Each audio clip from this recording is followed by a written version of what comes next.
Hello, everyone. This is Thomas Pepin NHL Talk. I'm Thomas Pepin, and let's play some NHL. Continuing the franchise mode series where I've taken over the Toronto Maple Leafs. We're on season 15, episode 4. Just finished the 15th season. So we turned out losing in the first round for the fourth season in a row. 4th season in a row. So, yeah, not good. I don't know if I was going to say I don't know if I know exactly why, and I don't think it's clear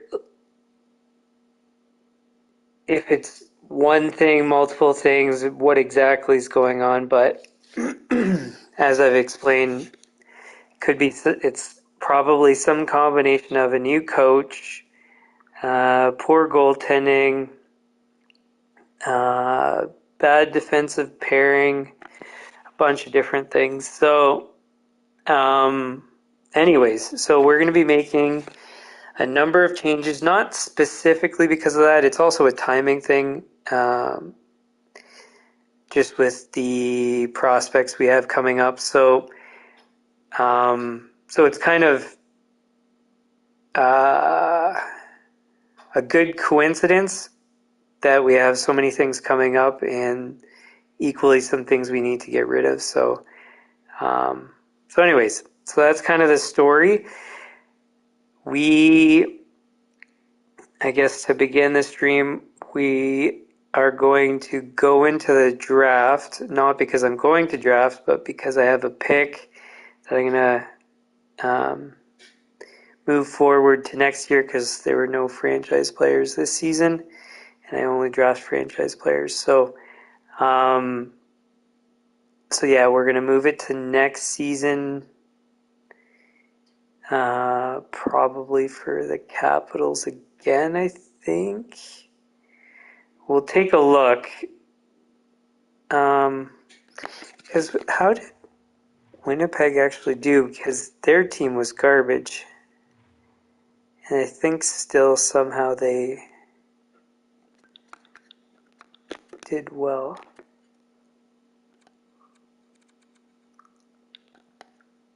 Oh, I'm only in Atlantic.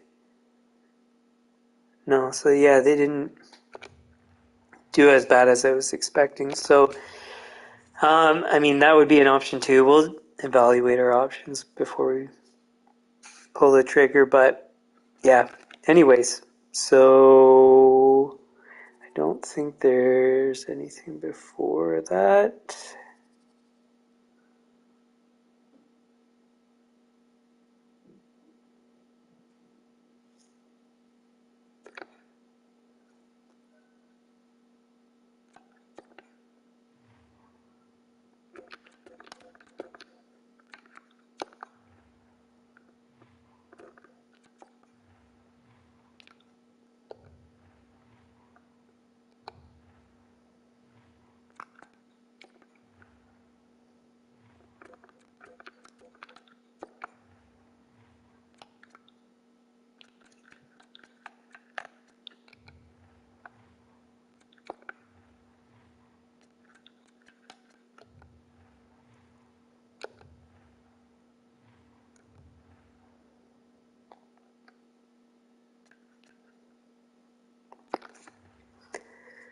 Okay, so we need to get rid of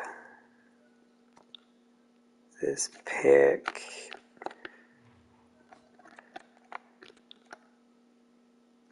Yeah, trade value is not bad, not good. It's no big deal.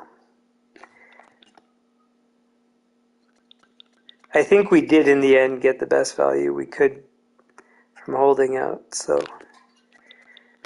Alright, let's see who has a bad team and a number of expiring contracts.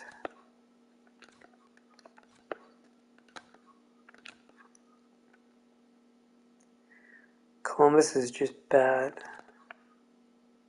Whoa, Dallas.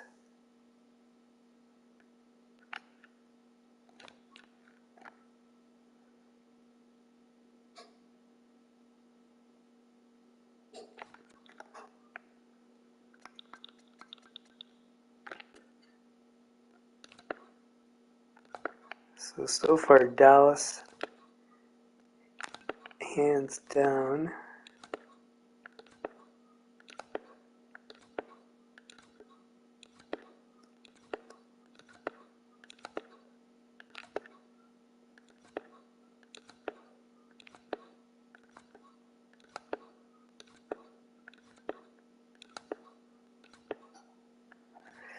So Dallas it is. Now,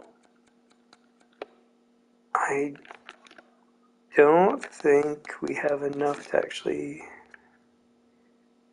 be able to pull off the trade. Yeah, because we picked up that St. Louis, San Jose.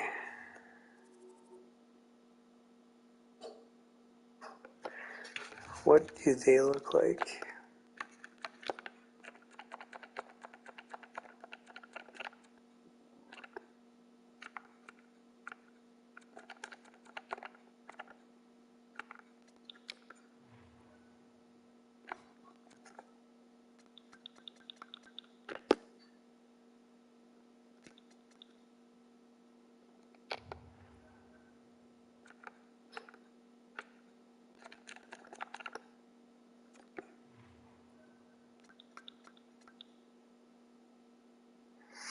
San Jose is close, so I can actually, what I'll do is trade the San Jose pick for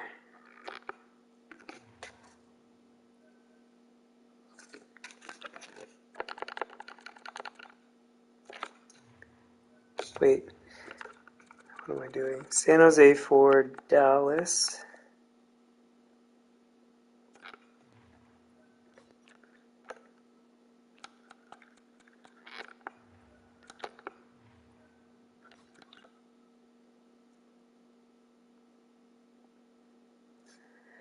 Man, that guy that just got drafted is not all that fantastic.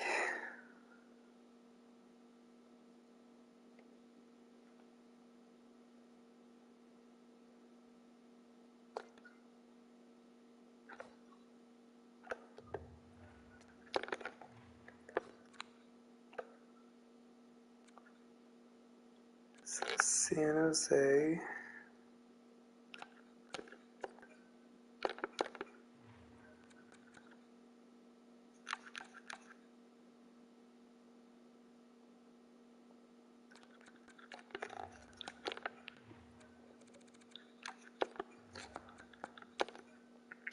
I'm just going to try this first and then go from there.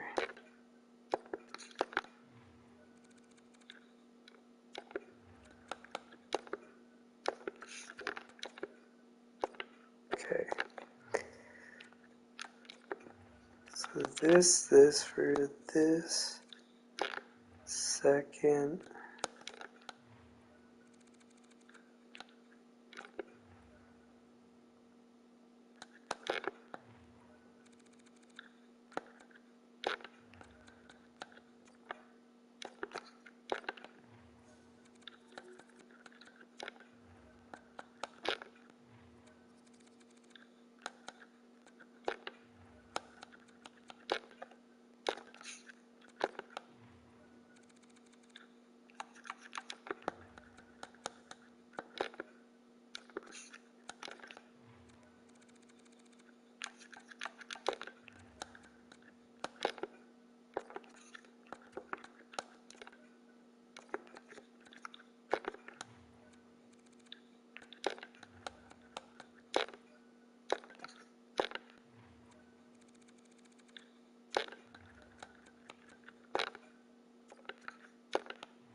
Alright, so not a first and a second, so it'll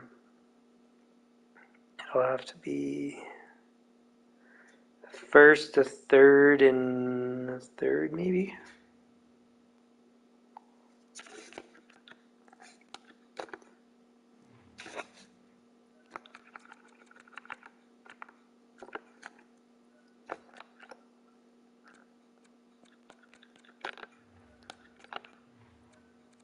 First, a third, and a fourth.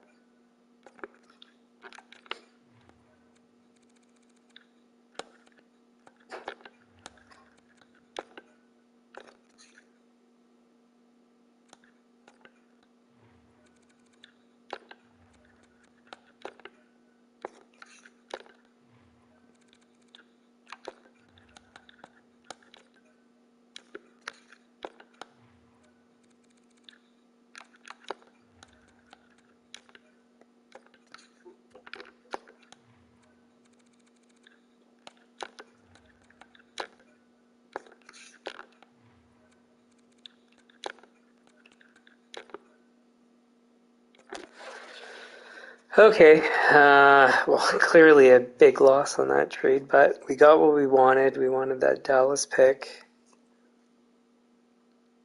So we've downgraded to 2 firsts. Now, that being said, we're going to be trading away at least a couple guys, so we're going to get back those assets. Or, well, sorry, we'll build up our assets, or we'll get a return on those assets, however you want to word it. Nothing else from this season, so we're all good to go. So now we can sim through the rest of the draft.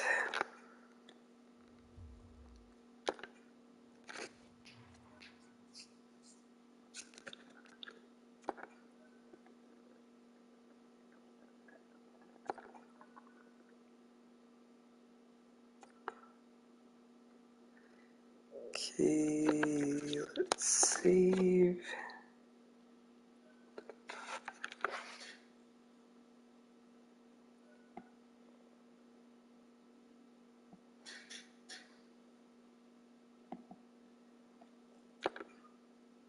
Oh, I should say I'm going to have to pause probably a couple times in the stream to step away. Just a heads up now. Just for like 2 minutes each time. Alright, so re-sign phase.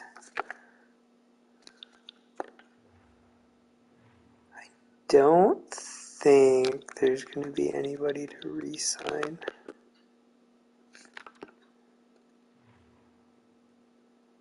$38 is 76. And he wants one way, so you're released.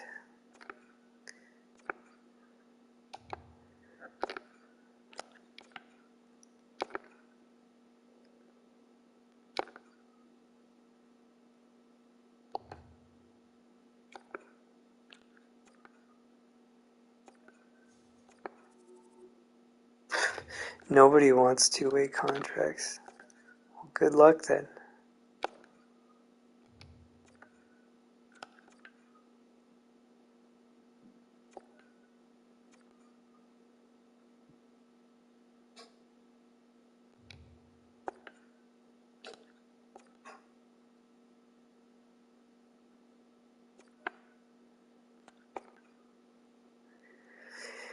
Alright, so we're going to qualify him and then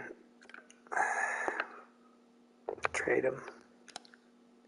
Or we could... How much was he asking for? Nah, I don't think we'll keep him anyways. No other contracts to do.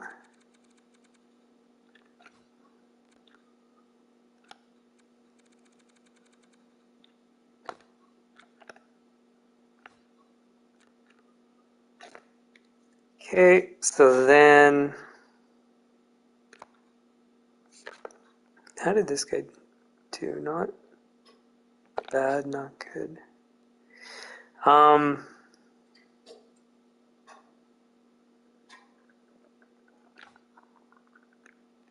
Yeah, so nobody needs to be signed. We've released everybody. So that's players, coaches. We had one guy retire, and then otherwise there's nobody.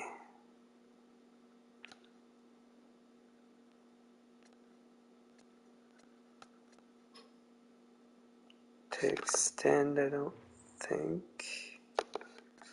6, 7, 1.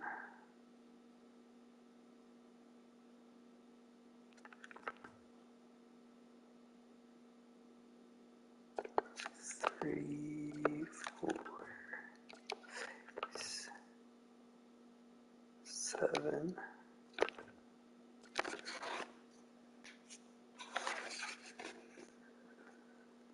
Okay, so nothing to do.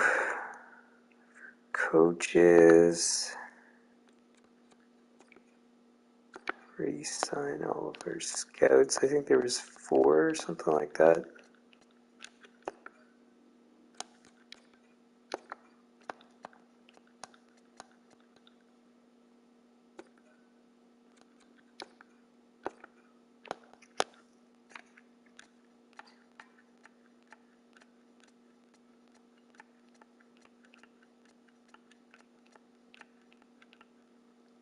I guess it was 3. So players, coaches, scouts all done.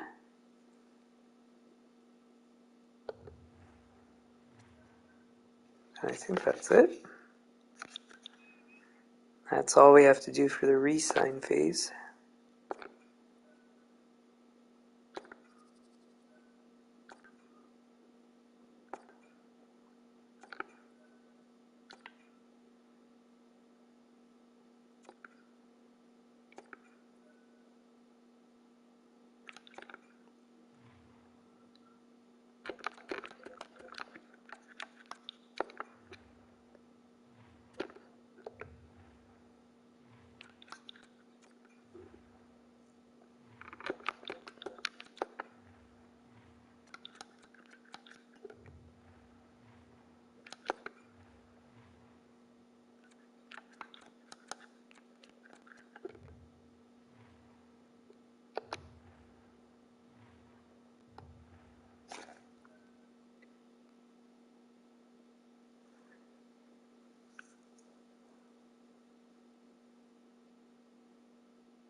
Okay, let's save again.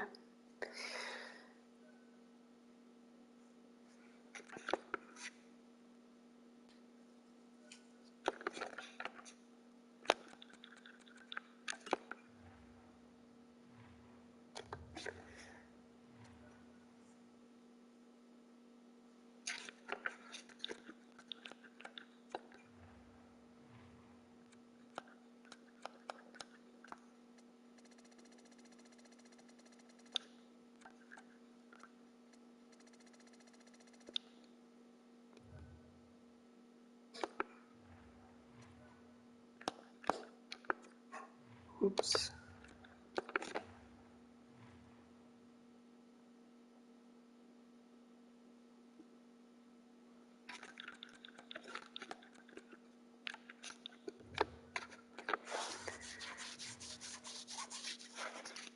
Okay, so we can't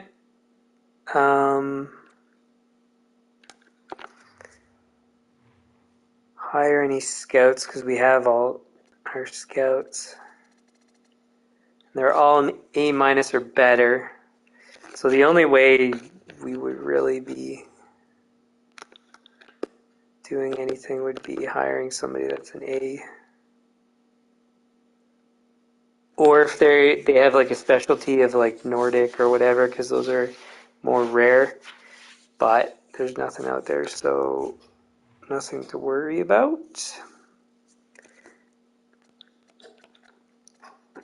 Since we have everything all stable now and we have the full 20 spots filled, I think in future seasons what we'll do is we'll fire like redundant guys, and then oh hey Serial, thanks for tuning in again. Yeah, we'll fire guys that are not useful and hire, like if there's a specialty guy out there. Plus there's also retirement for these guys, so whenever that happens, it's an opportunity as well. And we'll turn out being plus or minus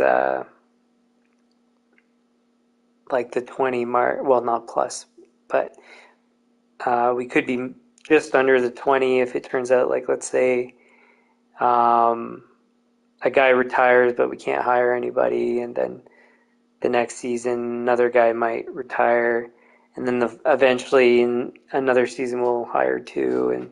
But anyway, so we'll hover around like 18 to 20 probably. So that's it for Scouts. We do have one coaching vacancy. I actually could have stayed there. So it's an assistant coach for our AHL team.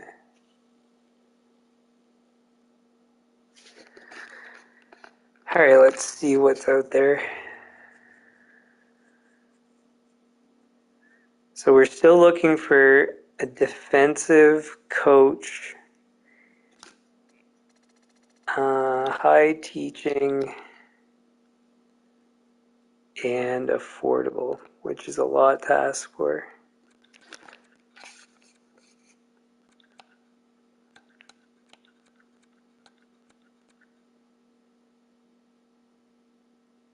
$951. So we can try him. What's the target price? $766.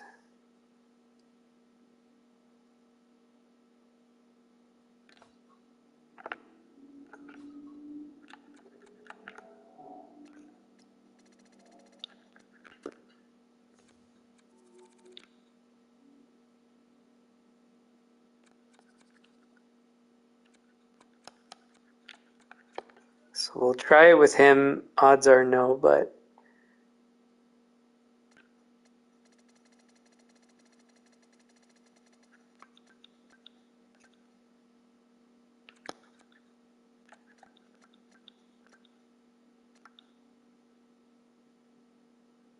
assistant coach, or do we demote the other guy?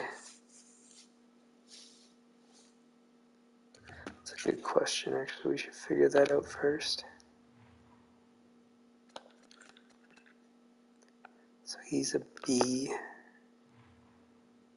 7 years. Man, he's pretty good as it is. No, so you can't really demote him.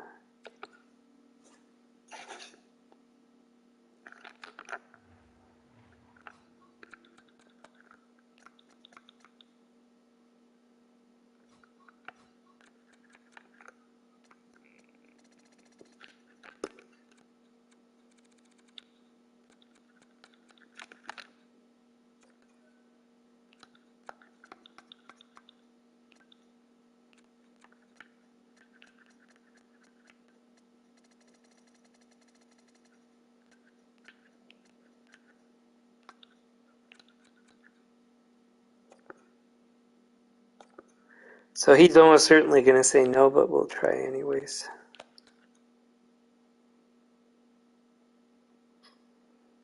And that's basically it.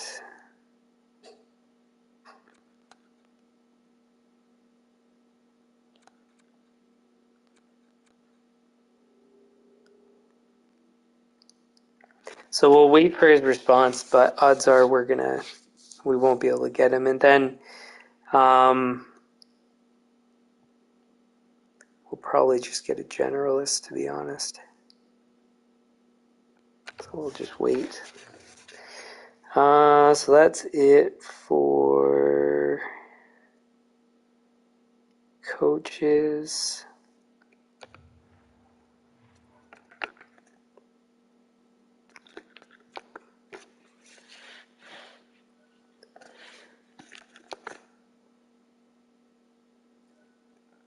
Next up is contract extension. So we know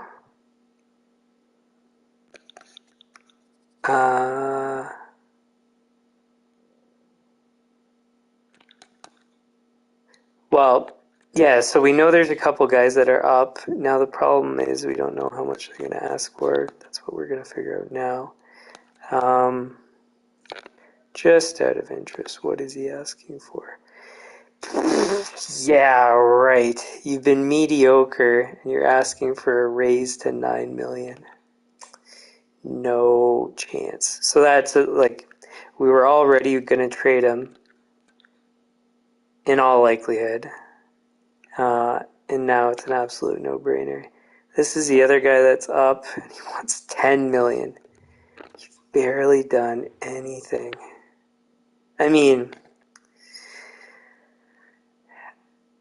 30 goals rookie season, 25 goals the next season, 59 points each. It's not nothing, but to get 10 million?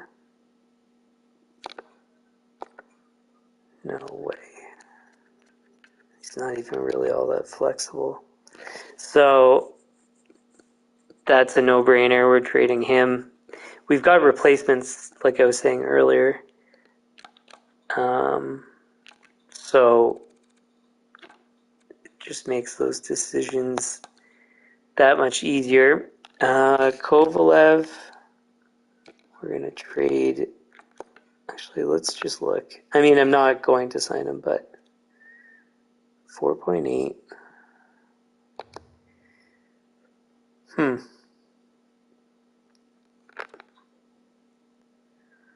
40 points.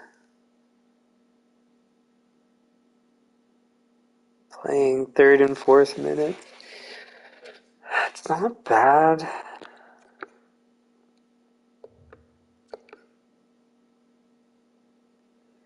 There's probably going to be better stuff in free agency anyways. Also, by trading him, we get value for the asset, and then we get a new asset for free from signing. So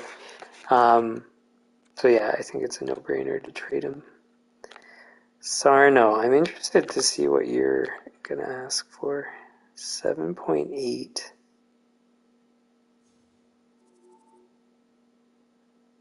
Did he go down in his overall? 81. I could have sworn that he was 82. Was he not?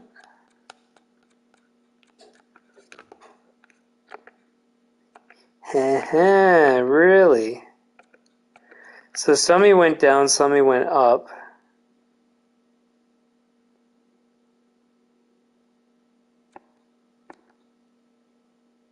So he broke even mostly there. In the previous one too. Went up in poise, down in discipline and offense. It's not the end of the world. Deking, hand-eye, passing, puck control, not all that critical.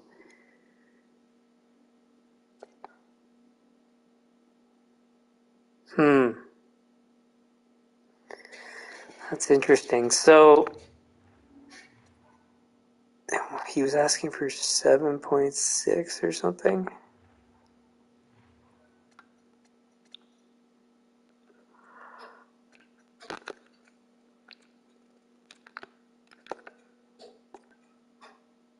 $7.8.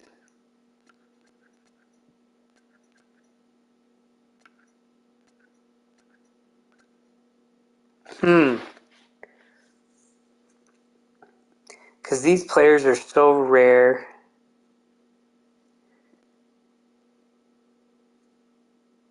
I still feel like we have to do it.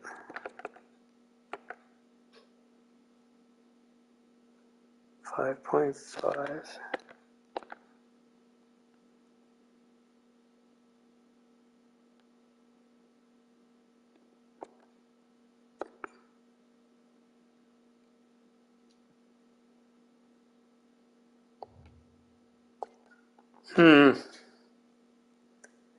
I think we're going to turn out doing it.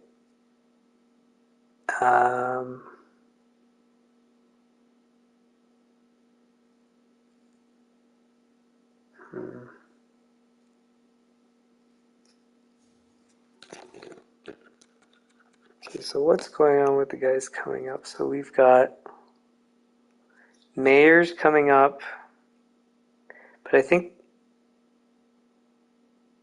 is he the guy we could send back to junior? 1 sec. 35, 36. So Mayers could go back to junior, I think. Moss has to come up. Then we have 1, 2, 3, 4, 5.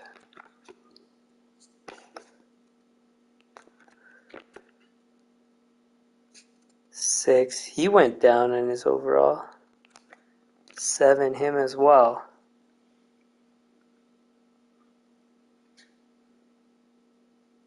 What happened there?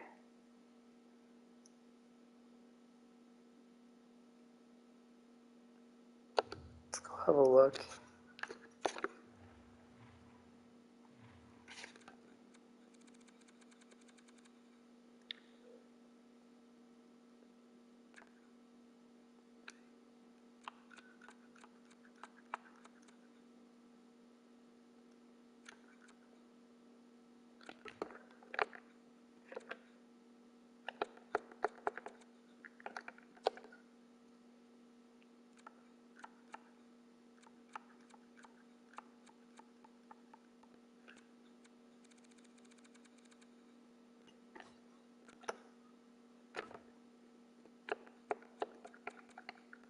So he went down. It was kind of a mix, but mostly went down.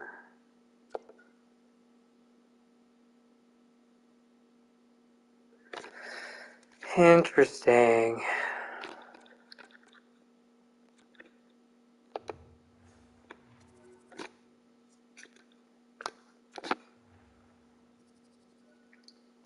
But no matter what, like, so if we can send Mayers back, we trade away David, Sagan's 1, 2, 3 Moss, 4 Sarno.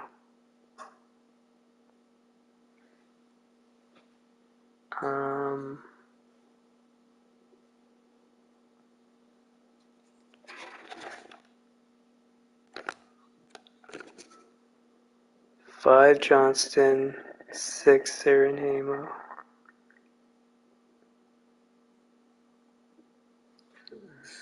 One, 2, 3, 4, 5, 6.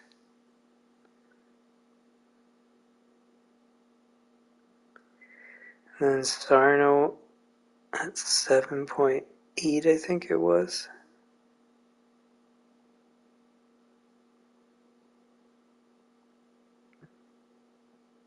Yeah.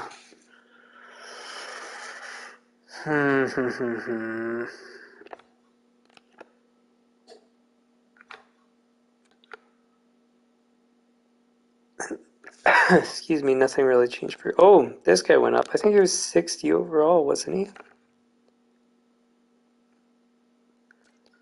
I mean, it's still not like he's not important, but okay.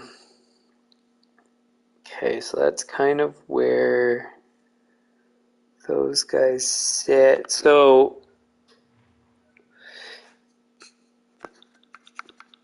I guess at the very least we're going to extend Sarno now. It's not ideal. The thing is, what we can do, because by having him locked up, he's an 81, he's still relatively young. To have him locked up, we have the option to trade him, and he's still going to be at a reasonable cap hit for us to keep.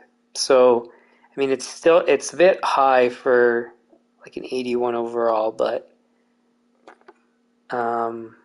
we can do it. And the other thing, we haven't even factored in the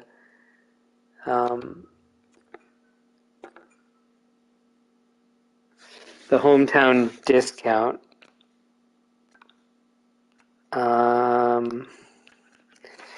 See, actually, so I'm going to do the math and then decide on the terms. So 7.8 times 0.9 is 702. 7 million's kind of a good price. So I'm not going to increase the term and then as a result increase the pay. I mean, it's not going to be a huge difference though.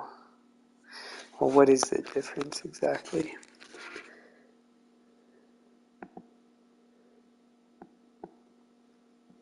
$8.175 times 0.9 is 735.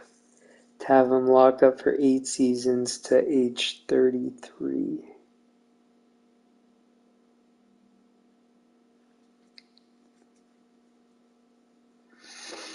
I kind of like that more, actually. For the difference in price, to have him locked up for those extra 2 seasons, I think that's worth it. So, 7,357. So 7.375 is rounded up.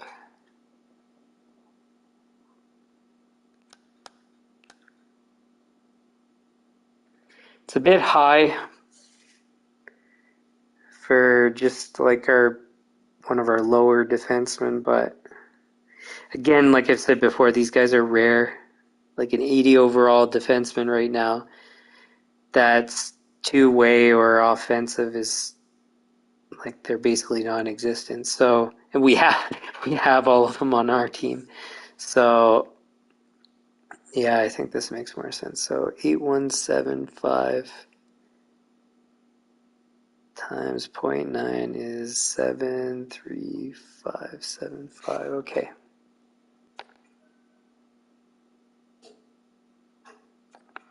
Okay, so we'll do that. Kashevnikov, Kovalev, Wakabayashi are all getting traded.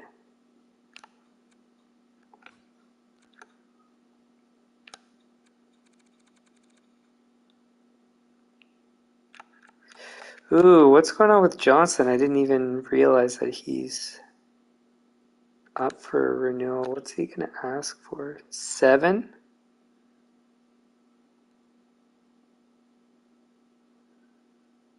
See, like, okay, so just in contrast, that other contract is, I think, noticeably better. Well, how did he produce? 18, so kind of mediocre.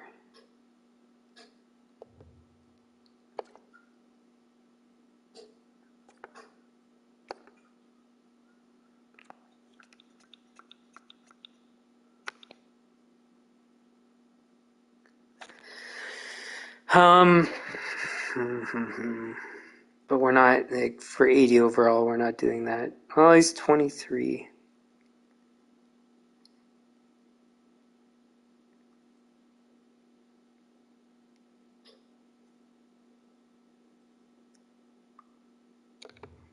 How old was the other guy? 25 or something. Yeah. Elite low, and I think top 4 medium. So, yeah, as far as I'm concerned, it's a better investment into Sarno than Johnston.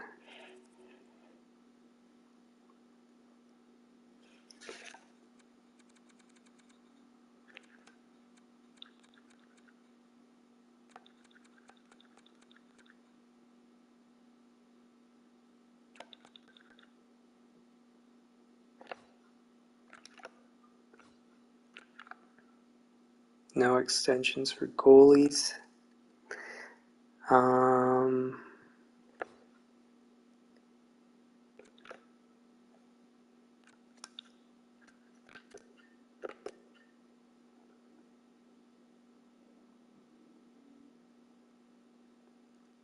And that only eats up like a couple million of our extra cap space, and we're going to be clearing out, what is that, 15 million or so. So 15, that's 21. We're going to take away, so we'll have like 19 million still in cap space. Okay, so I'm going to just step away for a moment, so I'll mute. It should only be 2 minutes, and I'll be right back.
sorry, that took a couple more minutes than expected.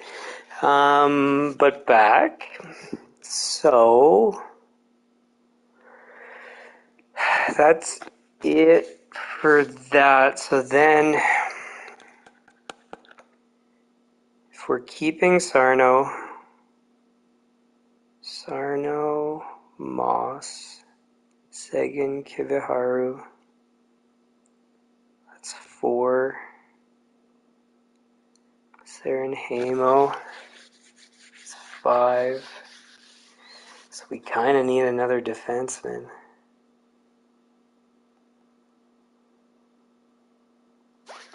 When does David's contract expire? So he's got 4 more years, that's 33.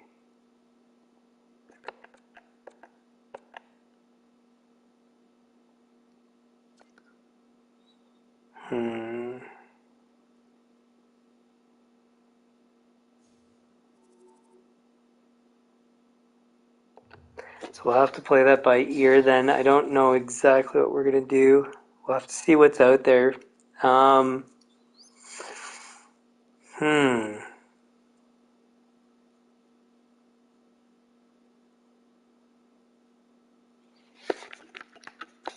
let's go take a look what we have out there. So first things first, we'll see about, actually just out of interest, did St. Louis sign any of their good players? Whoa, they're still unsigned.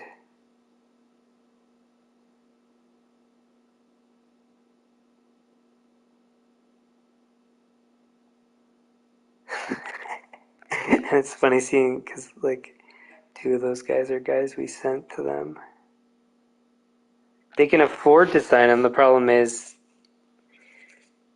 well, I'm sure they will sign them. Their team's not that good, and they're going to eat up so much cap space. So between the 3 of them, it's probably going to be the entirety of that cap space. So if they do decide to sign him, then they can't afford that defenseman, and so on and so on. And is that even, what about goalies? Oh, they at least have 1.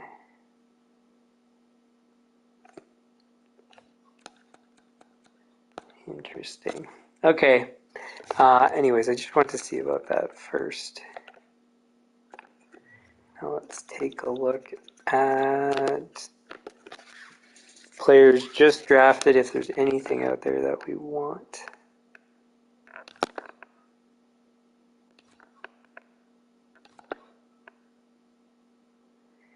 $18.73, that's too low.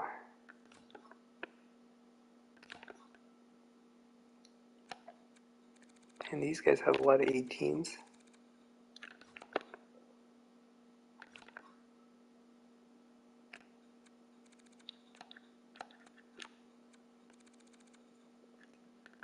No.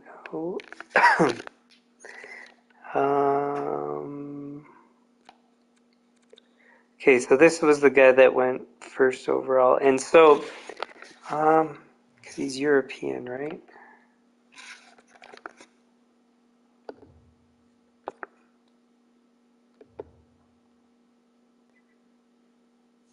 He's a playmaker, right shot.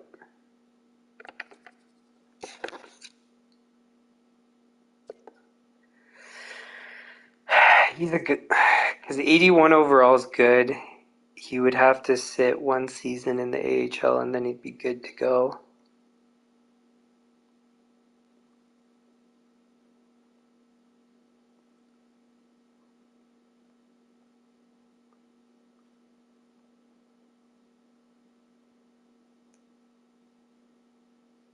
But we kind of have what we want and need.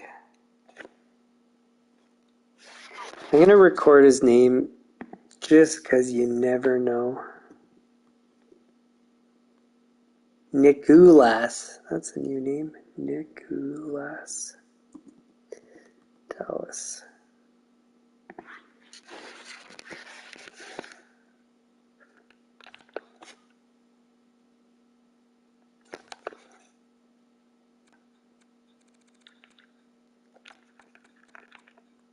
this guy went like top 2, 3. Yeah, second. So he is a left shot, right wing, two-way forward. There's absolutely nothing that stands out about him. So at 79, that's not worth anything to us.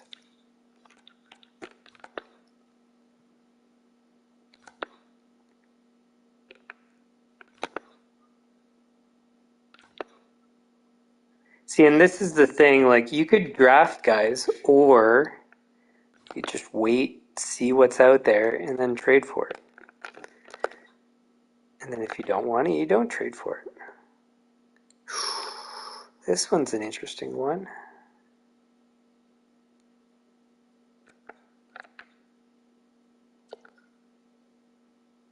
'77, 18 years old. Where did he play? USA. So he would go to the AHL.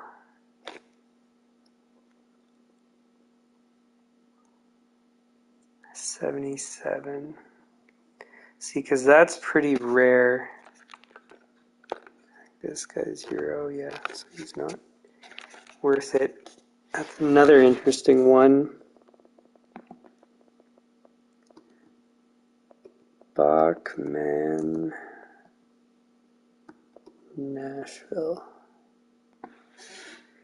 So a bit low on the overall from what we would usually be targeting, but we know that we need to lower our expectations because of how rare defensemen are, or the type that we're looking for. So either offensive or two-way that are decent.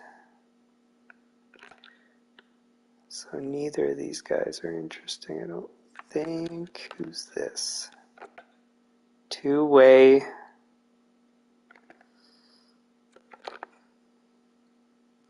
OHL.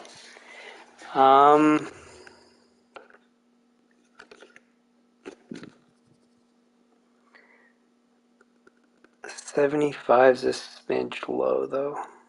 So again, it's one of those guys that we could trade for in the future, so we don't need to get him. That AHL guy that we were just looking at, he would be pretty much ready to go next season, like not this coming season, but the next one after that. So,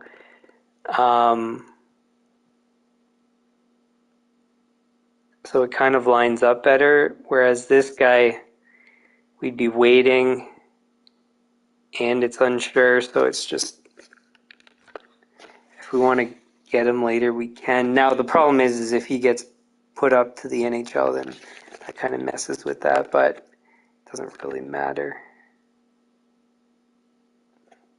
This one's another one. But he's probably Euro, yeah. So, doesn't work for our purposes. But maybe down the line could be a guy we go and pick up.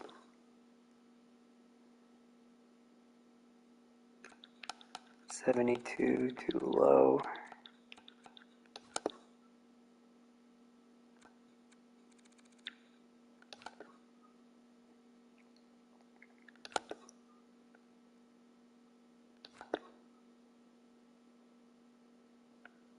'74, too low.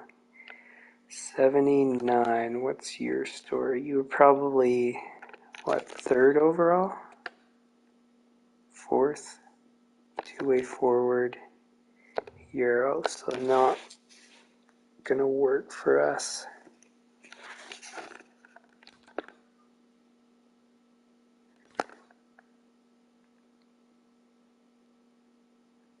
'77, 17 years old.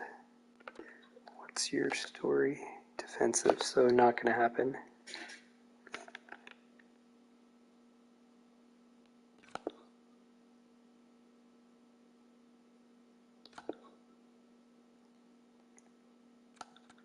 Who's this?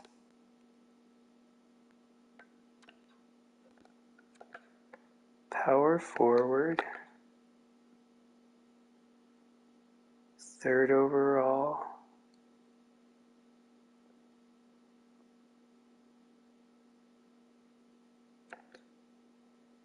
$80. 18. So this is another guy that we could consider. I mean, so the power forward thing's not ideal, but he's an 80 already.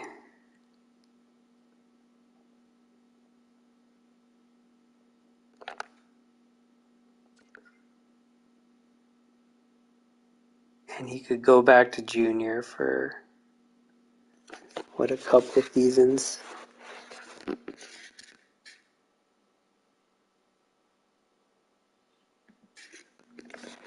So let's write him down. Maclean, Winnipeg.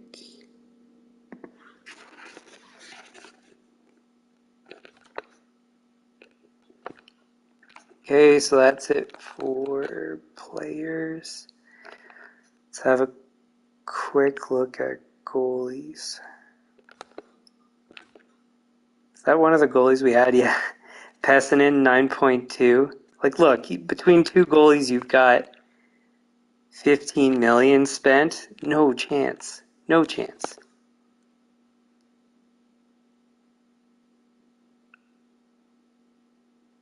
Yeah, I just wanted to make sure that's in the right order. 2170, 2171, 74.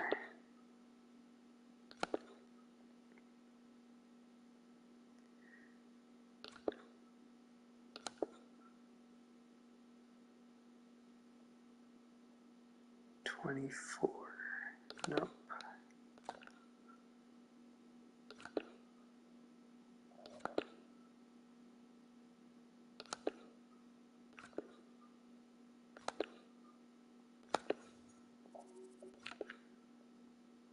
$12 million. I forget if we had that goalie, but that's ridiculous. Rippin'.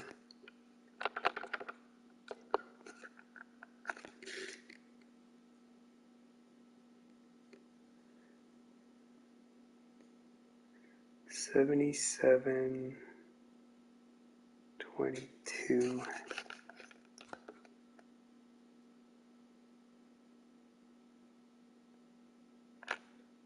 I wonder what he's asking for. Oh, and his boys is no good though. 84.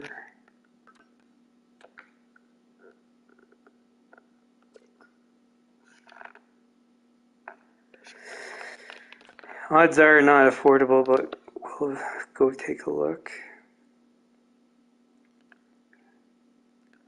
No.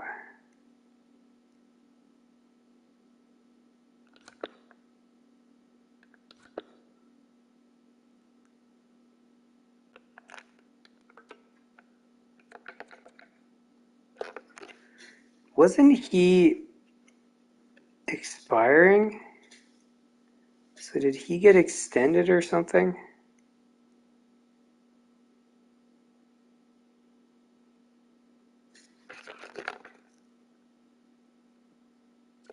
Oh, and his voice wasn't good enough anyways.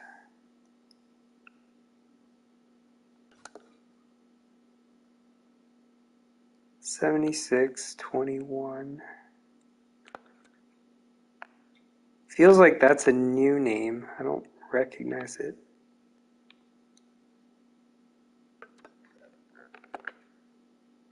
$66. Was he just drafted? No.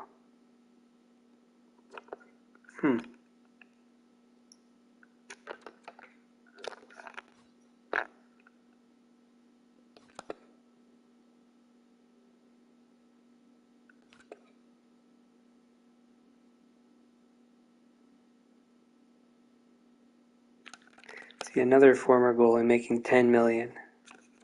Yeah, right. Okay, so nothing out there for goalies either.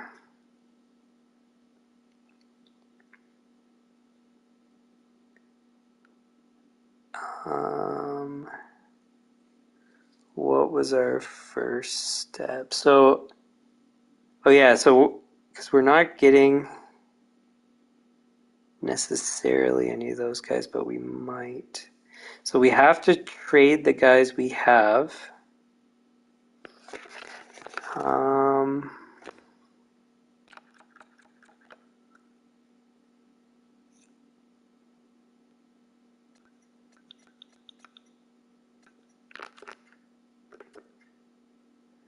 1, 2, 3, 4,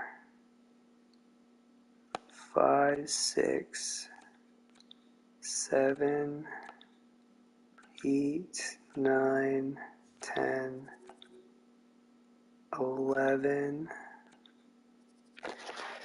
So we have everybody. We don't need...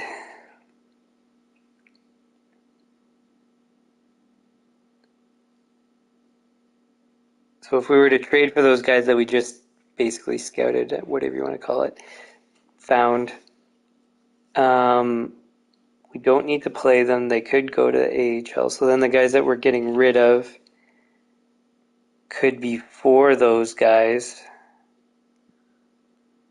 They develop because we have guys ready to go. Free agents to fill the gaps as normal.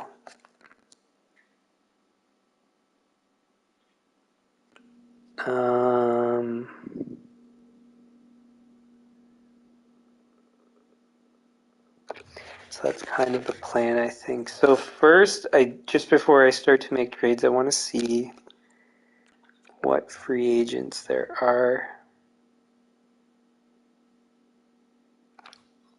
Let's start with goalies, actually. I want to see. Because that's kind of our Achilles... Well, it was our Achilles heel last season. I don't know if that's perfectly representative. Ideally, we'd find a young guy that'll sign at something reasonable. Like, this guy's not... 2.3 is a bit high. We have inflation from... What is that? 13 years? 14 years. So 2.3 is pretty much the equivalent of 1 point whatever we were signing anyways. What is his story? He's pretty good across the board. Stats are unimpressive.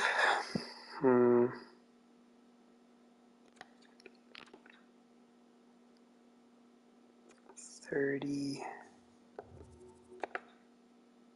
Poise is great.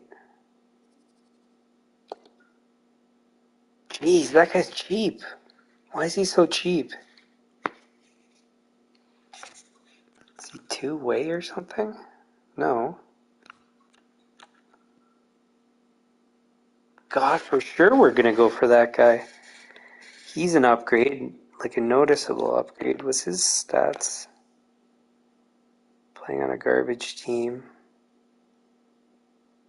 They've been up and down. I think with us he could do better.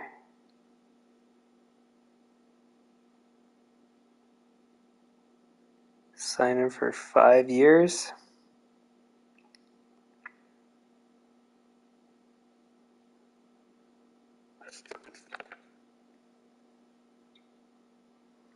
Stick high is bad.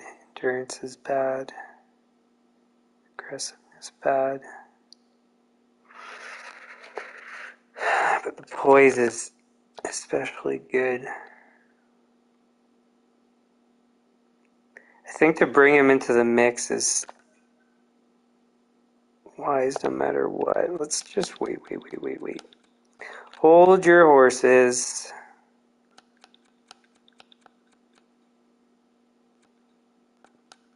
There's this 79 Elite. Well, that's that guy that I was expecting to ask for a fortune, I think. The problem is that poise, I think, is too low. Fringe starter, backup.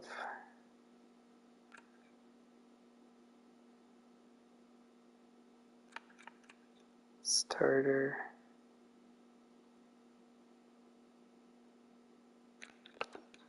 It's his story. Poise is too low. Poise is great. Everything's great. He's asking for 3 million. He's asking for nothing, but has a couple weaknesses.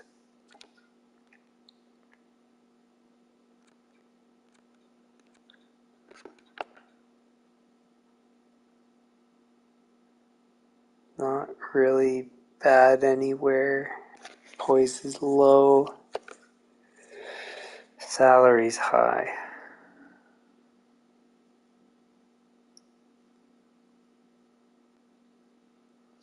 Do we go with 4 goalies?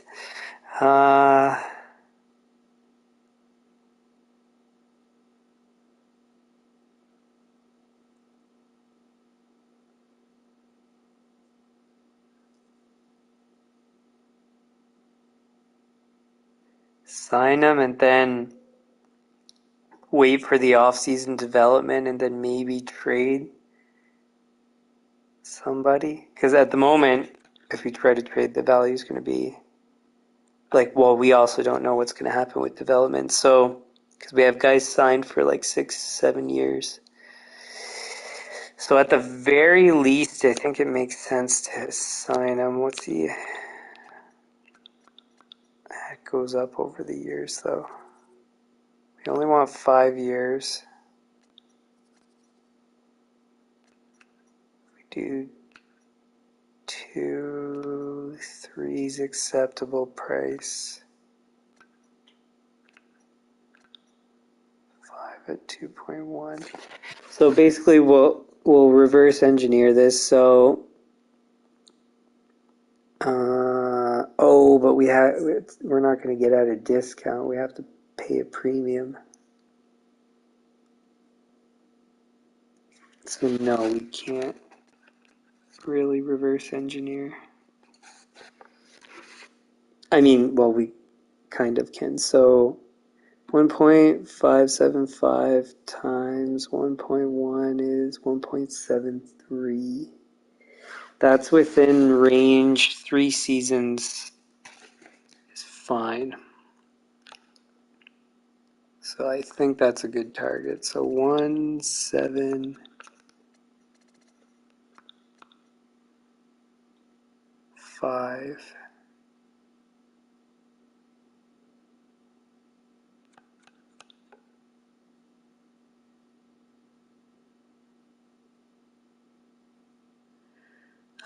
1.575 times 1.1 is 1.75. Okay, so that's going to be our insurance for goaltending. Well, we're gonna, like I said, we'll wait till the end of the offseason to decide what to do with one of the goalies. We won't go with 4. We'll go with, well, it'll also depend on the development. So we might keep all 4. It would be unlikely, but you never know with just how things could happen. Okay, so that's 1 there. Any high potential free agent goalies?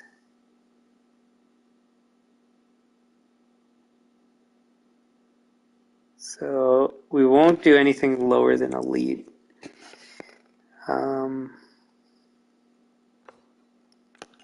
So that's good. Let's take a look at free agent elite.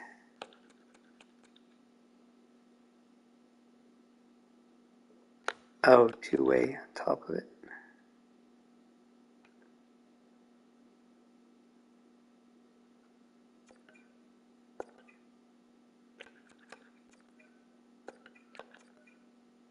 So these guys are all sign and trade. So they should have some value from being elite potential, even though their overall is low, and then we'll wait a little bit and then trade them in the regular season. 5 contracts leaves us 2 spots. We're going to be moving guys too, though, but I gotta be careful. Okay. Excuse me, let's see what else is out there. One of the guys that we could have kept, Osgood, $13.2 million as a defenseman at 22 years old. Like what? Did you score 100 goals or something? No, clearly not.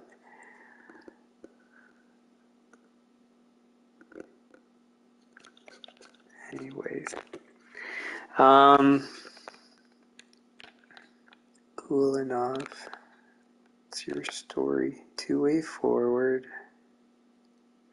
Man, his defensive skills are good. 46 points only, though. Yeah, no way.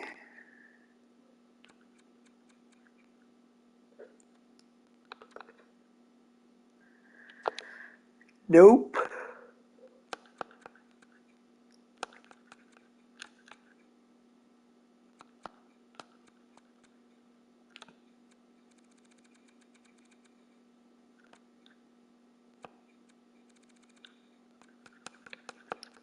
So basically, I'm just looking to see if there's any $10-ish million players that are worthwhile. So just seeing what they're asking for, and then we could go and trade for them. Is this that guy that... No, different. He was ours.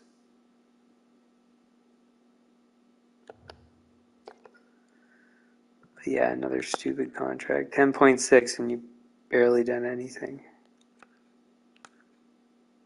7.3, what's your story? No.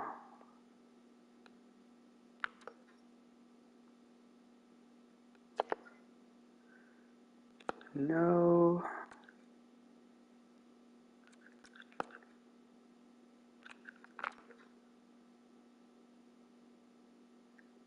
$54. No.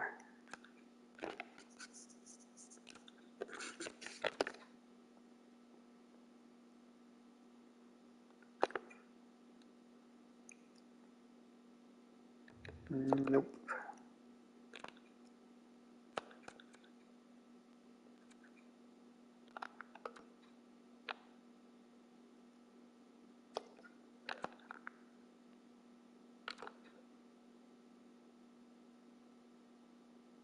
$62.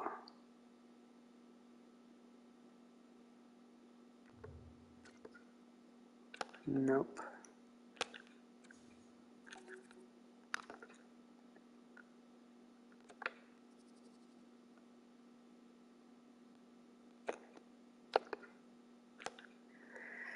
Nope.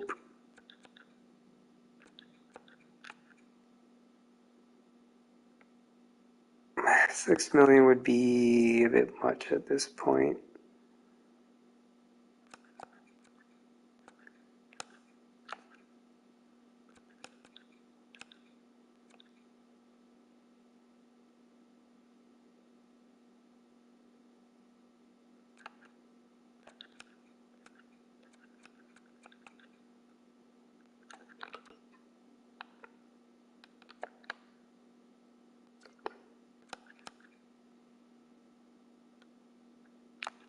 Wait, what was his story? No.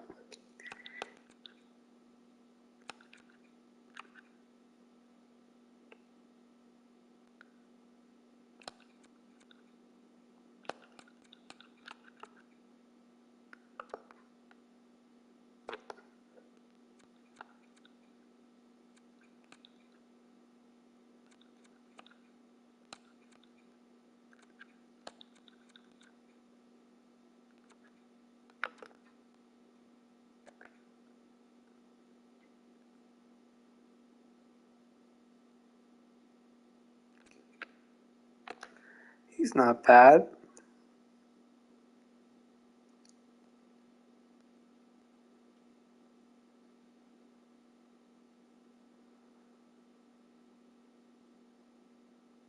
Because defensive skills are good. The price is good. But I think our guys that we currently have are better.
Elite low, 4.2.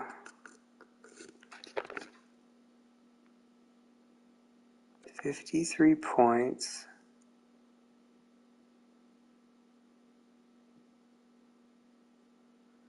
He's not a bad pickup, but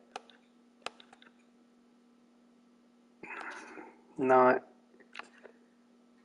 overly impressive.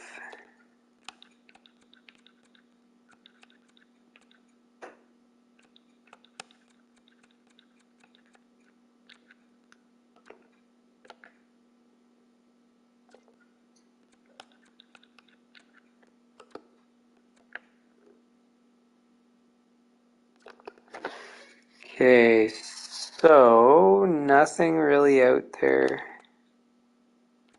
stands out. Let's just see about defense. Anything interesting?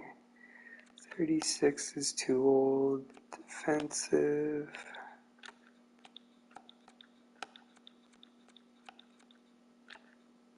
Too old.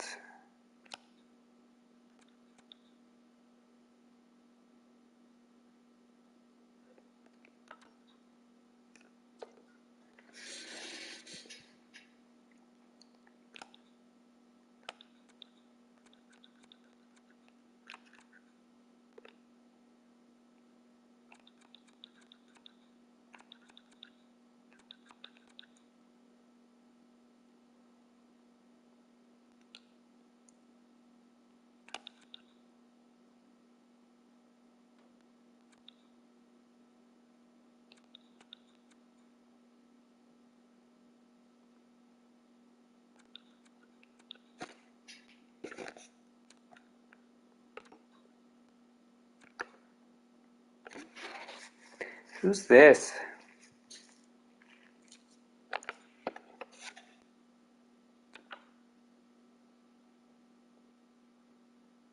$21.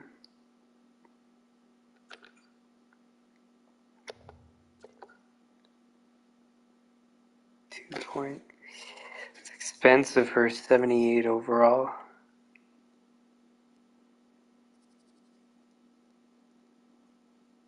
It's 21.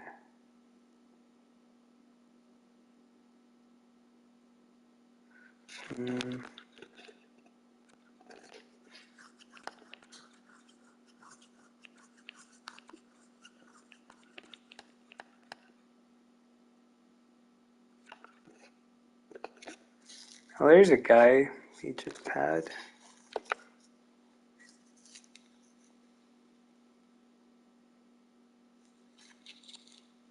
Oh, we still have him. I think. Didn't we do a qualifying offer?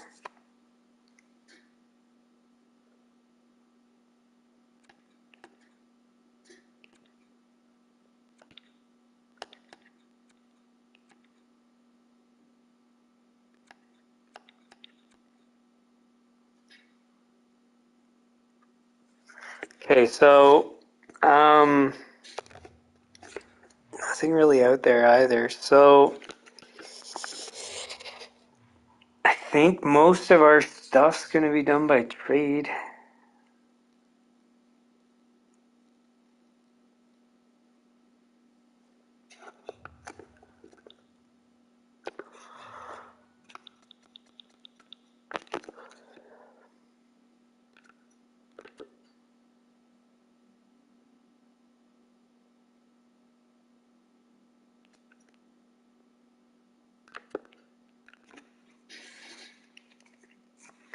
What do we trade?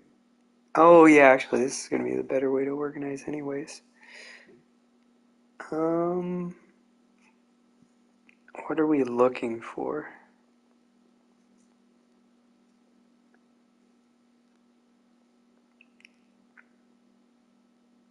I guess just elite players in the 80s, basically. See what's out there.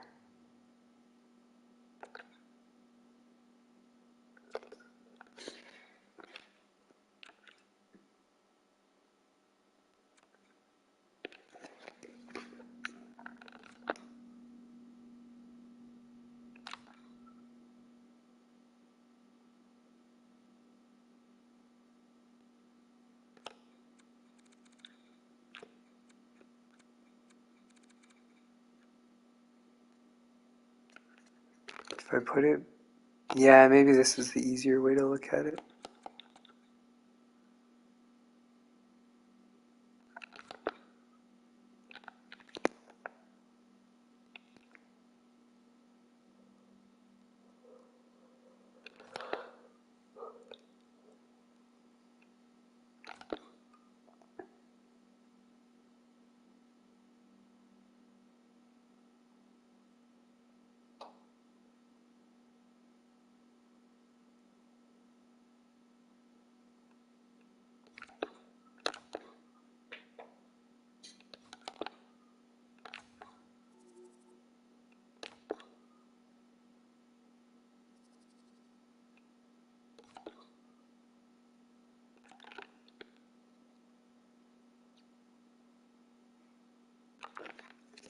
I forget if this guy fit with us before. No, he didn't.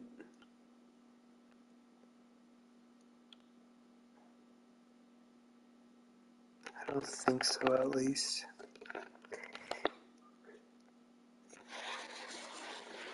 It's funny, so like, I just want to contrast this. Like, look how many elite players we have compared to more than a page compared to every other team. Like, it's not even fair. And yet, somehow, we're still losing. Like, that's what I don't understand at this moment.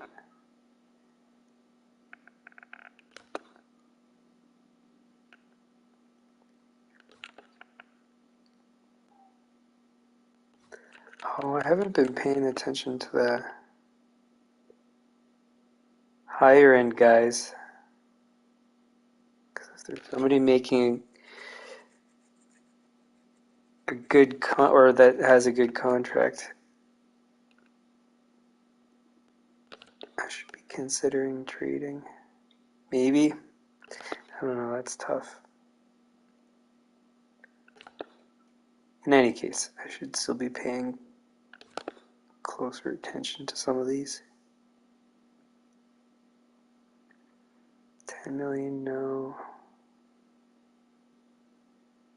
No. No.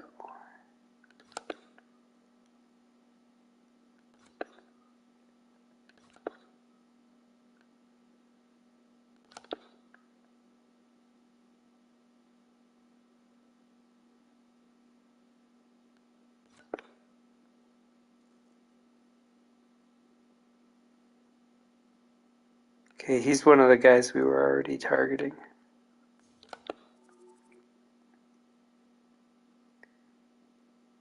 23. What's your story? 57. Sniper.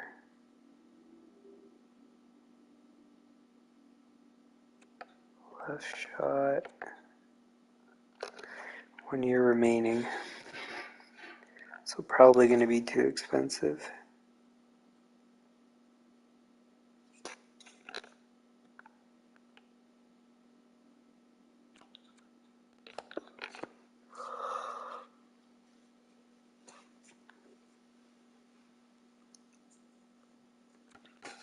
Who's this?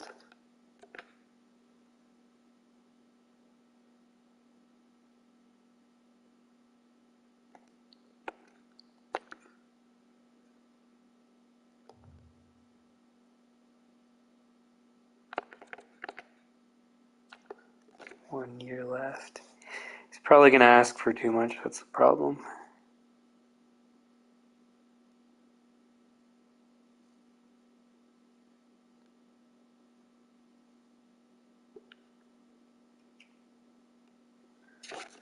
Hmm.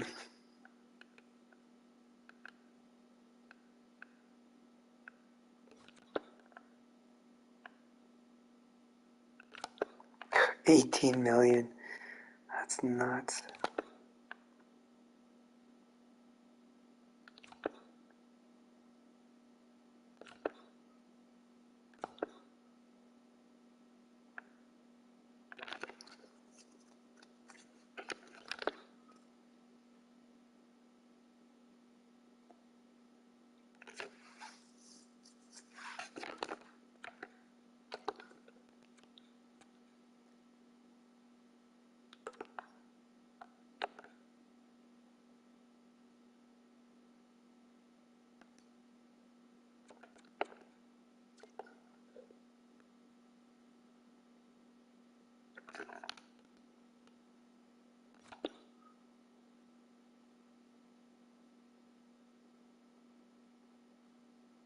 Whitmore. It's a reasonable contract, but 79 points.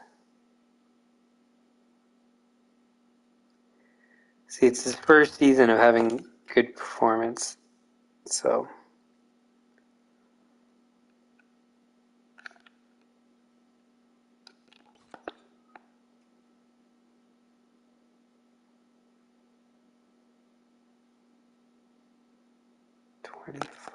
Who are you? Two-way forward. Centerman. Eh.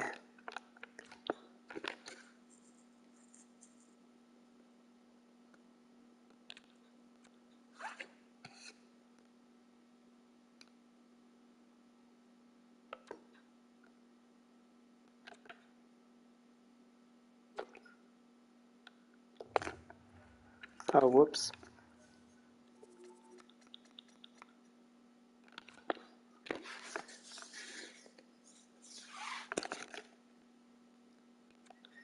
No.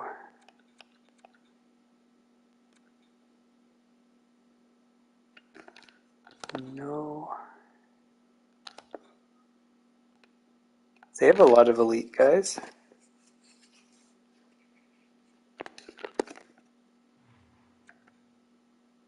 Offensive. Oh, but he's got a long way to develop. No.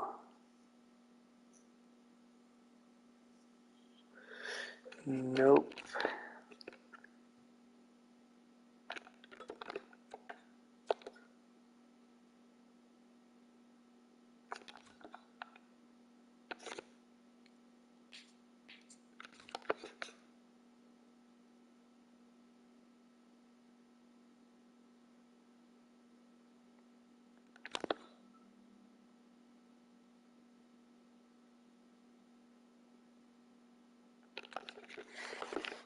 Who's he? Defensive.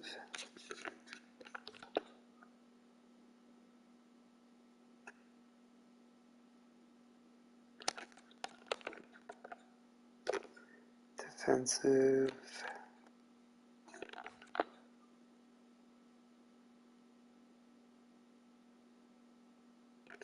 How'd he turn out? 78 80 points.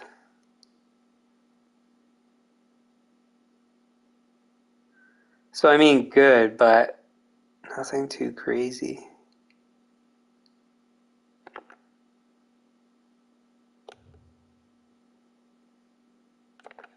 It's a two-way forward.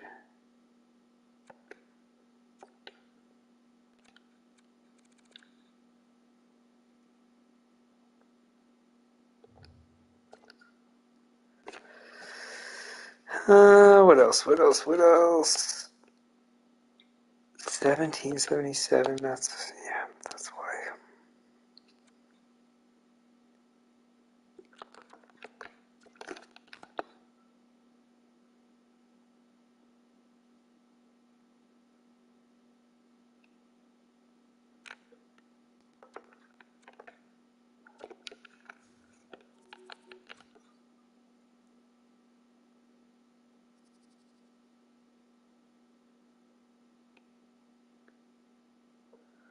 Alright, so nothing out there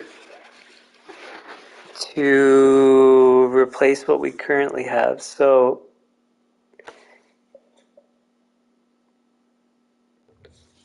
I mean, some of these contracts are still pending, like who could get signed, but that's why we skimmed through and saw there weren't any contracts that were within range of what we would want anyways. Except for maybe this Ulanov, but his performance wasn't good enough.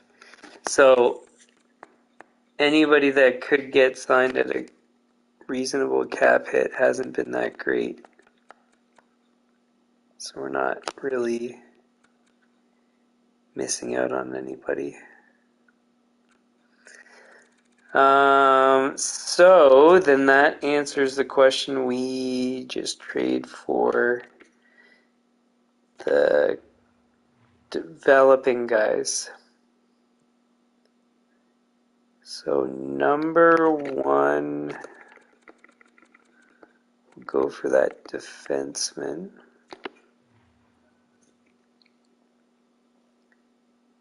Bachman.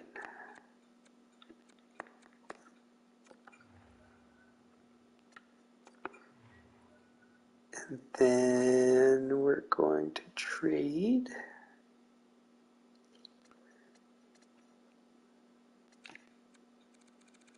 it's the lowest thing that we want to get rid of.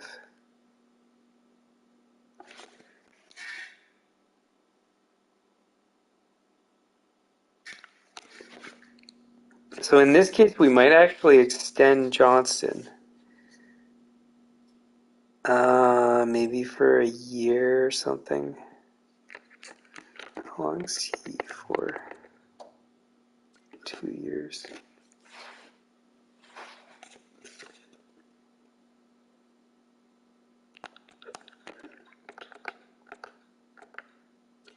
Two years.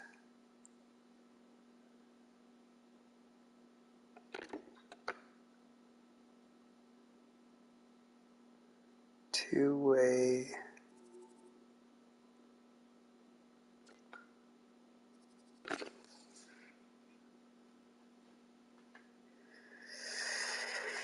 And this guy's even debatable.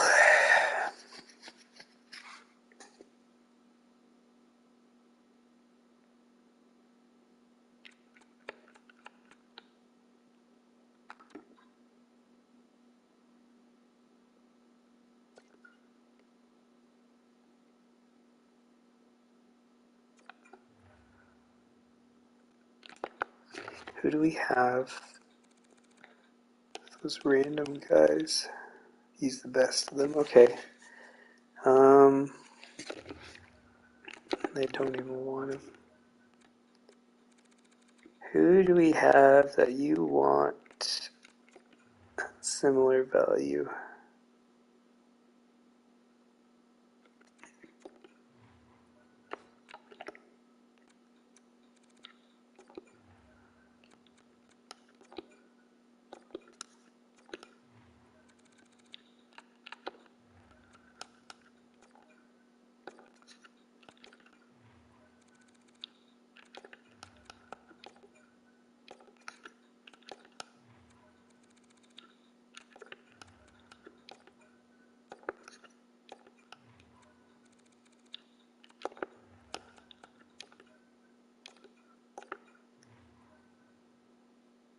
Oh yeah, we have all our picks again.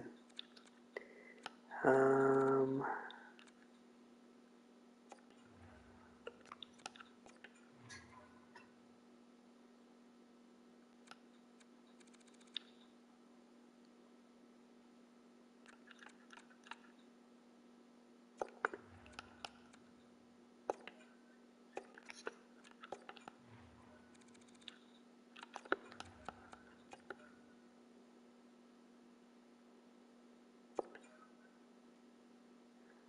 cool. That was easy.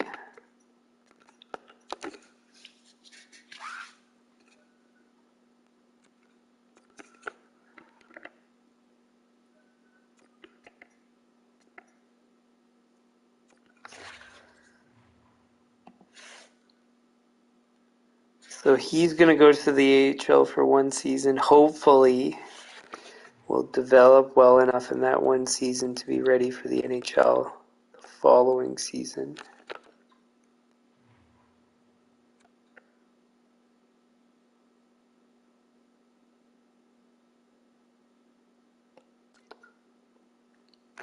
He's already pretty darn close. So,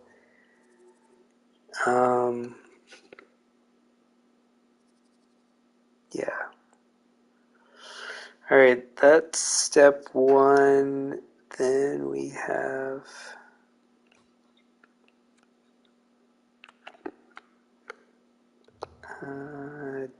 Dallas.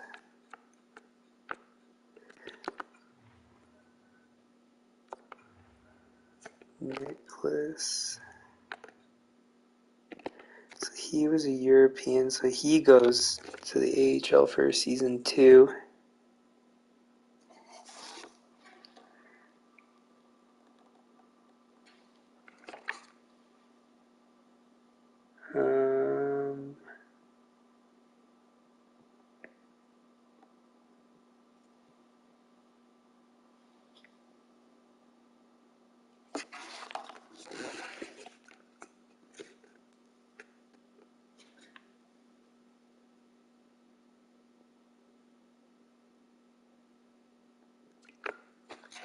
Yeah. So he is for Wakabayashi, I guess.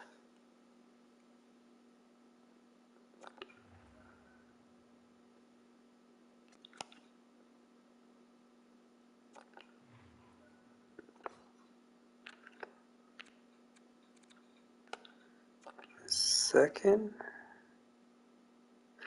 Oh, maybe what we can do is go pick up that San Jose first again with some miscellaneous stuff.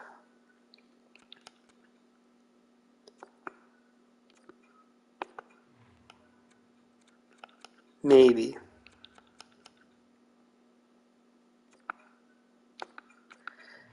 Do they want that young random guy? They do not.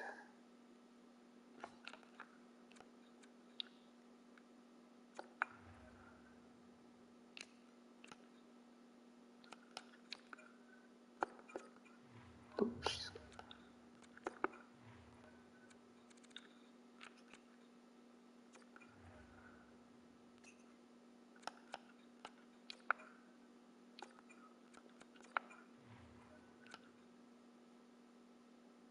Okay.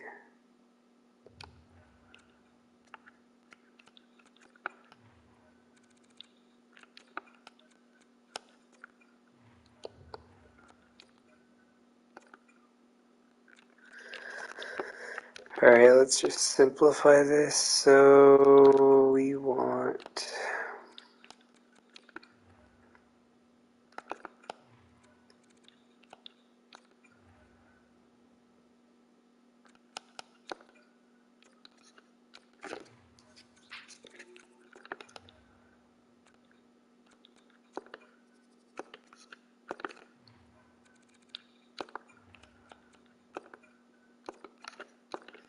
I don't know, because like as I've seen before, whoever has a better player in the trade gets more.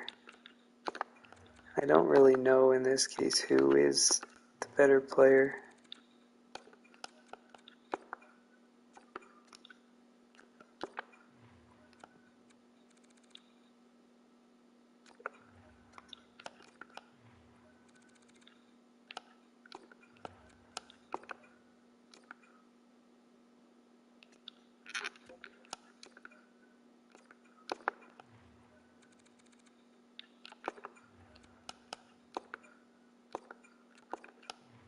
So it looks like it's them.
No way.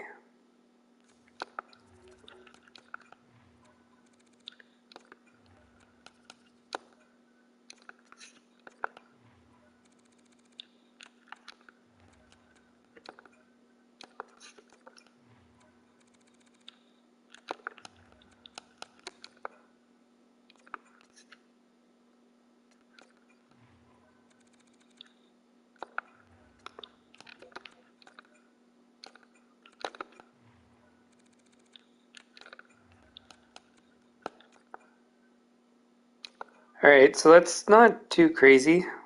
I'm okay with that trade. So we got Nicholas.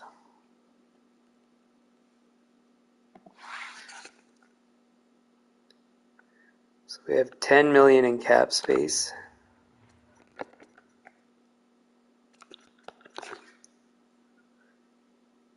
Now again, this isn't really ideal, the guys that we're picking up, because they both, well, at least the guys so far both have to go to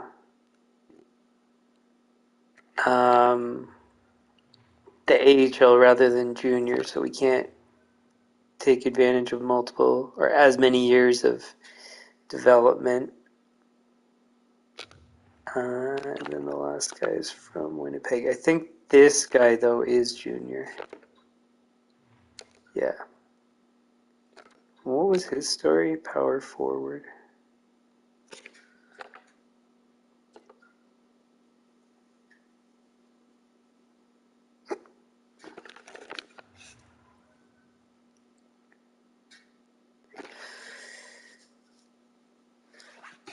Maybe. Because we don't have better alternatives out there for defense right now, so I don't like the fact that we're keeping what we had. 1, 2, 3, 4, 5, 6, 7. So it's either we trade David or Johnston.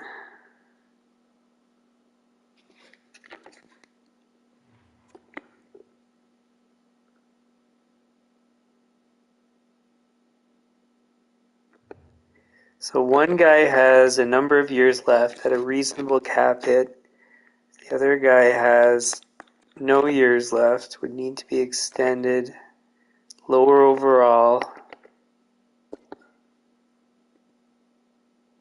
deteriorating, or at least did last season.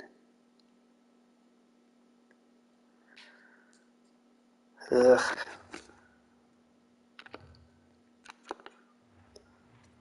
What exactly was he asking for?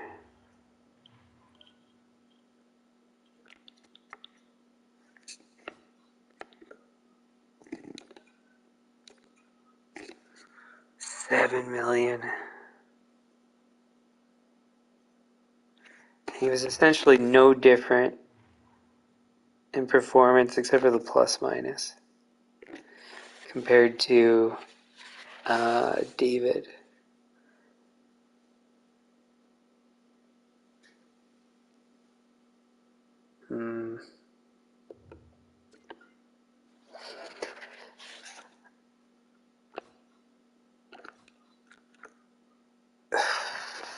That's so tough.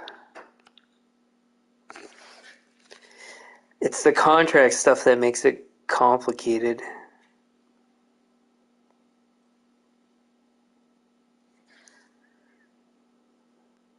And David's been fine every other season. Plus 43. Had a bad season here. Bad season here. But not even that really all that bad.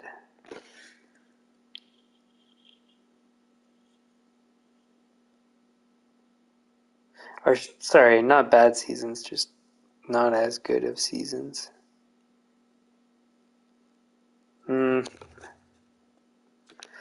Nah, we'll give you another shot, I guess. But Johnson, we can't really keep.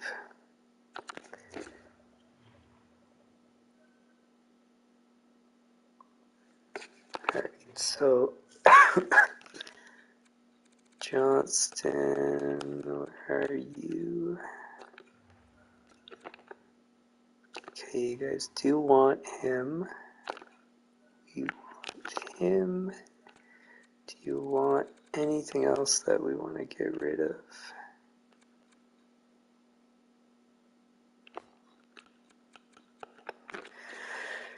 1, 2, 3. 2, 3, 4, 5, 6. So we have to keep him.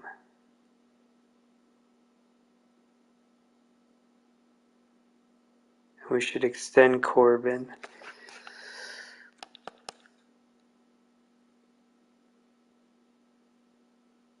You want Winther.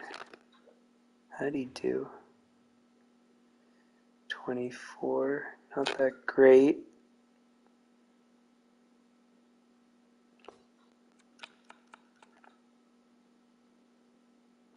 Oh, that's another good point, is because we don't want players to play ahead of the guy that we're developing.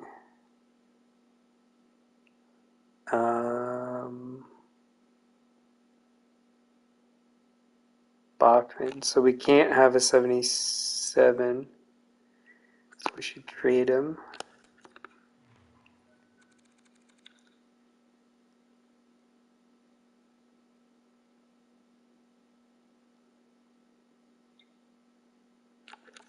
And he wasn't that great anyways. 34.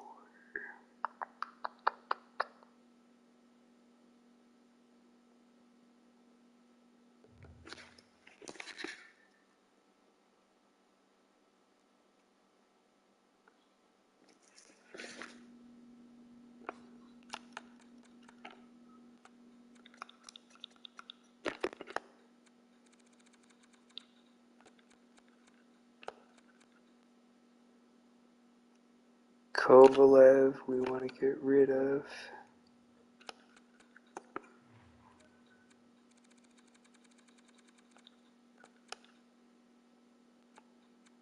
that's it.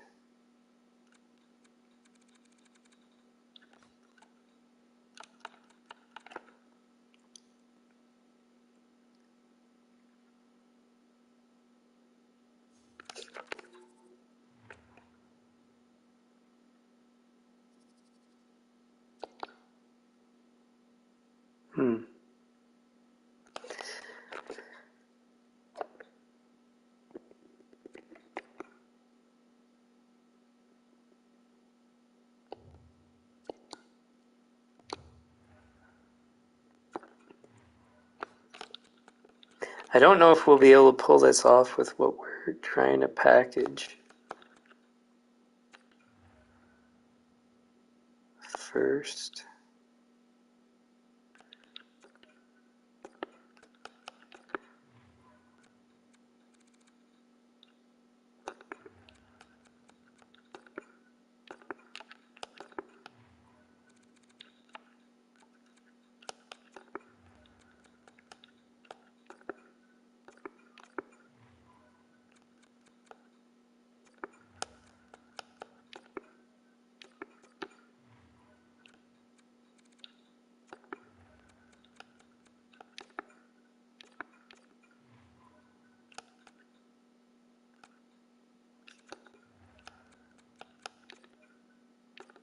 No.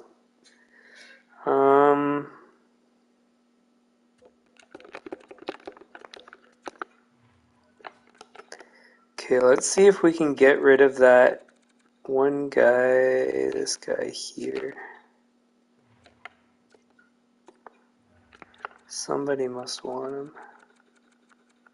Maybe not. So, then we can use him in that trade.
Okay.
Okay, then that means we'll have to package stuff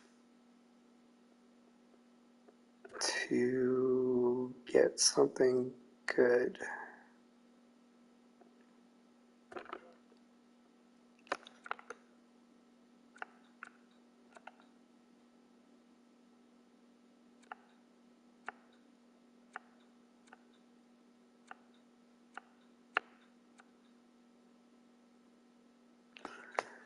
Okay, so you guys want those.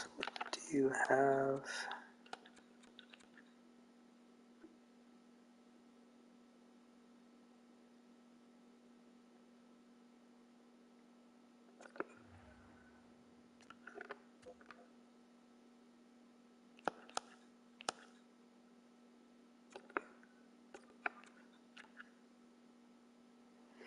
oh, maybe we shouldn't trade Kovalev.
Okay.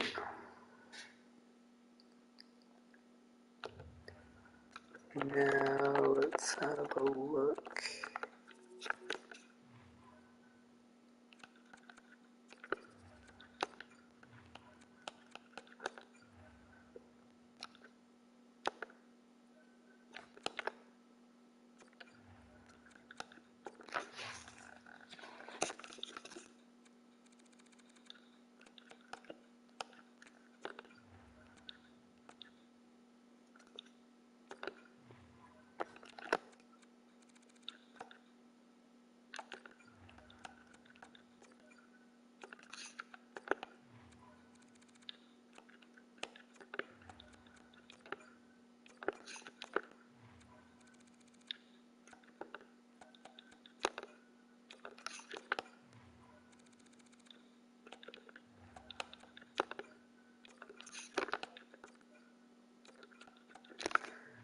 Okay, and then there was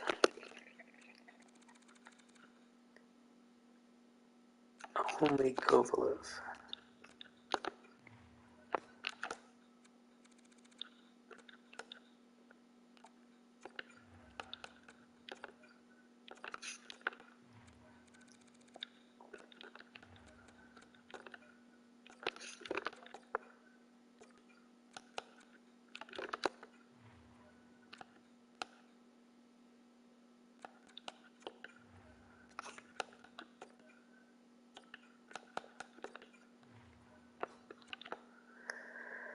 I hope one of these work. I don't feel like they will, though.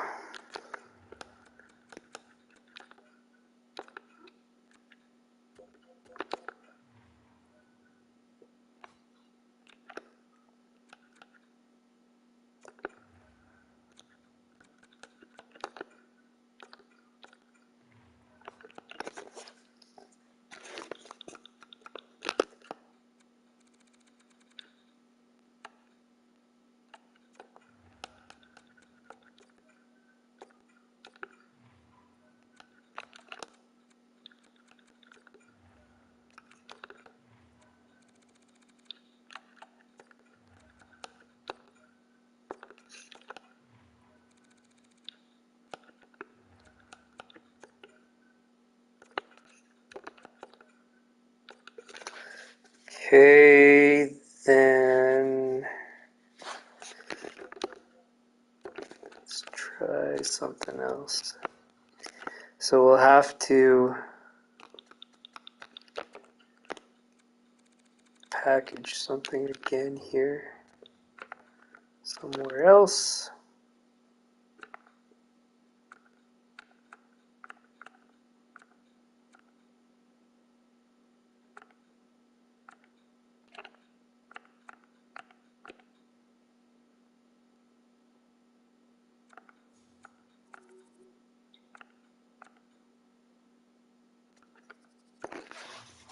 Here could work.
So I'm trying to find a team that's, yeah, and I don't think there are any,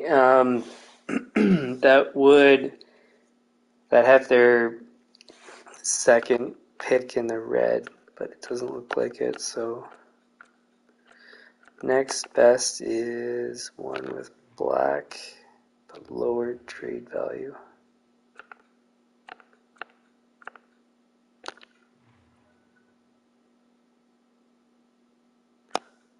Oh yeah, they can't do the trade.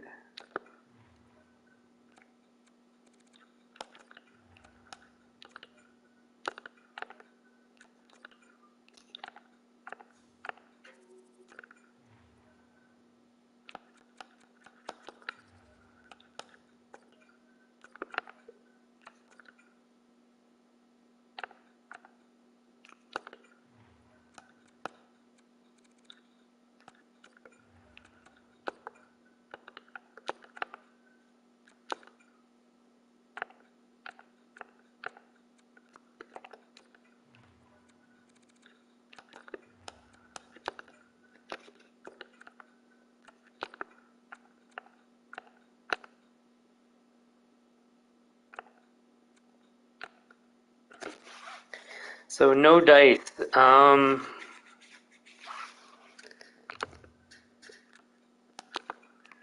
are we gonna get that other guy?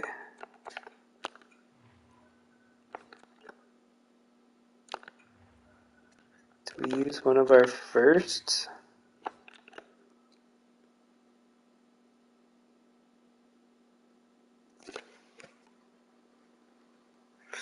No.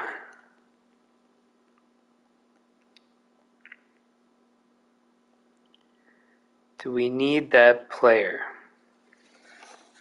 More so than the guy that we already picked up. But it's too late now.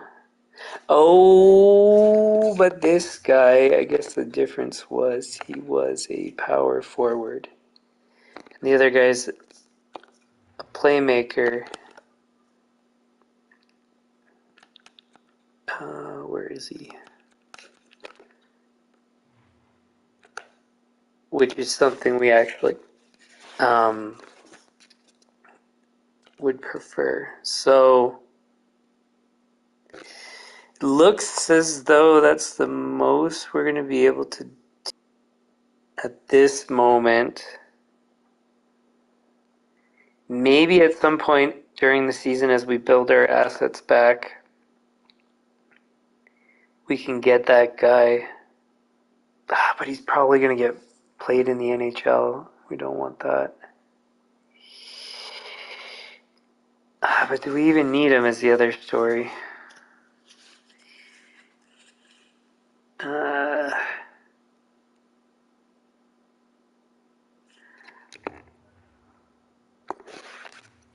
And then do we also need to get rid of...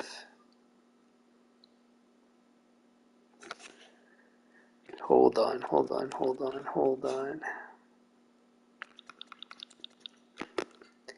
1, 2, 3, 4, 5.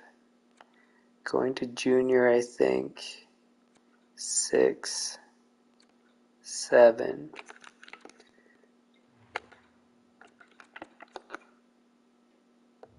I think he can go to junior. 1, 2, 3, 4, 5, 6, 7. Then we don't need Corbin. Then at the end of the season, we'd wait to trade Johnston because he has RFA status at the end.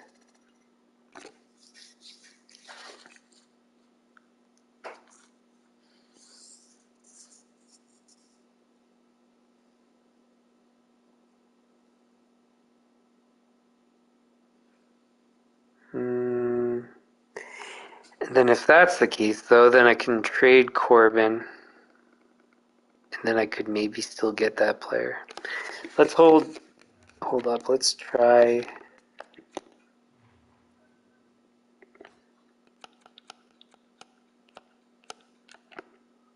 Let's try.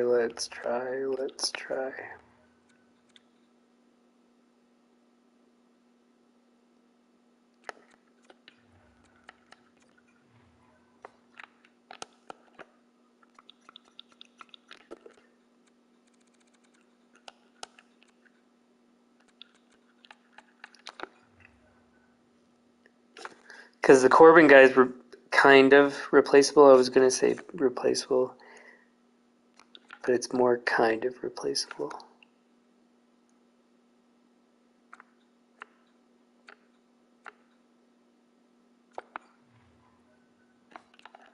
I feel like this can happen. Let's get rid of that. Do those. What was our preferred spot?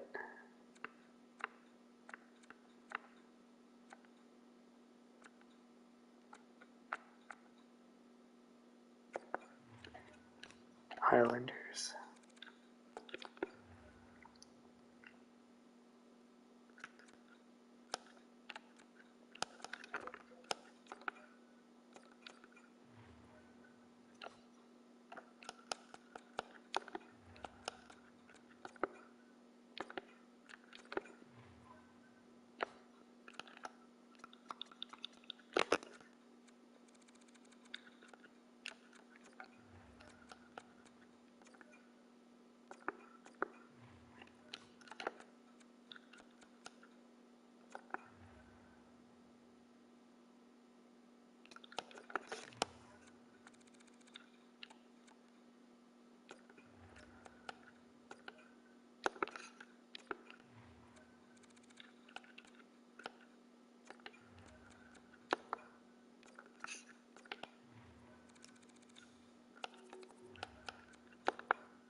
Okay.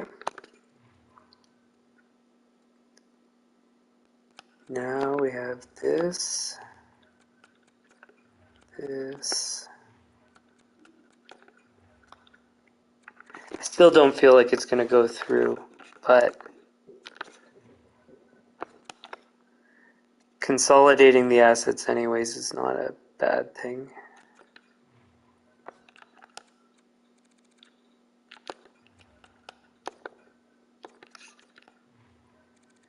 it brings more clarity. We can, because now that we're going to keep Johnston, it looks like, till the offseason at least.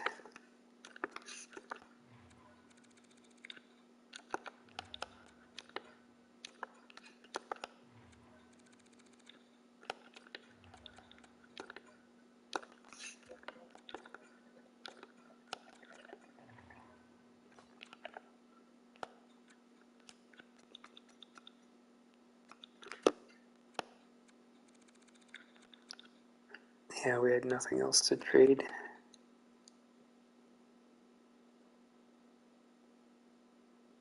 Oh, Ackerstrom. I forgot about that guy.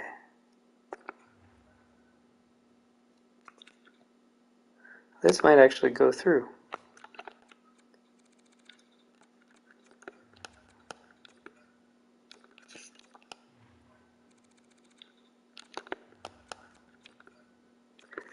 And I mean, again, we don't really need the McLean guy, but also, as I explained in much further back streams, it's a good store of assets to keep it in a player as opposed to picks, because picks can slip, but players typically don't.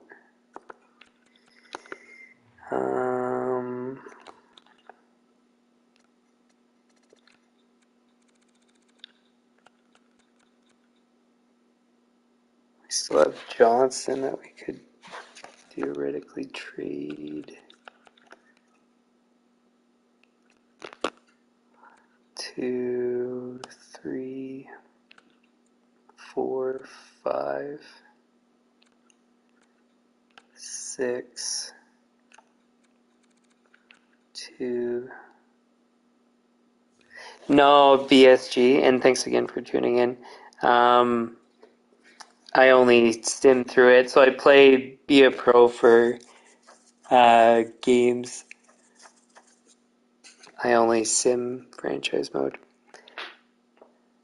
So 1, 2, 3, 4, 5, 6. So we can trade Johnston.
So that depends. There's a whole bunch of different ways that depends too. So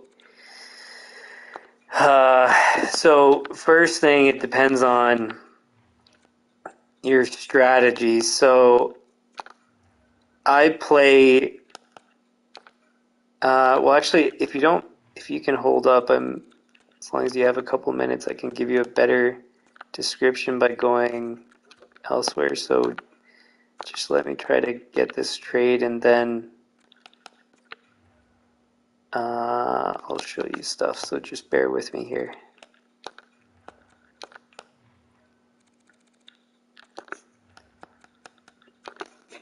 Still might be a couple minutes because I'm trying not to lose this trade by any crazy amount.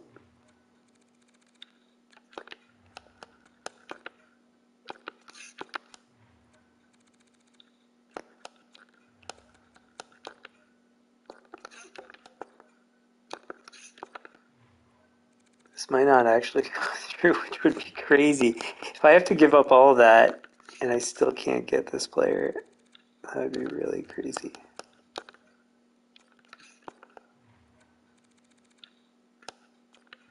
I mean, it's not the end of the world because Johnson, I'm okay with keeping.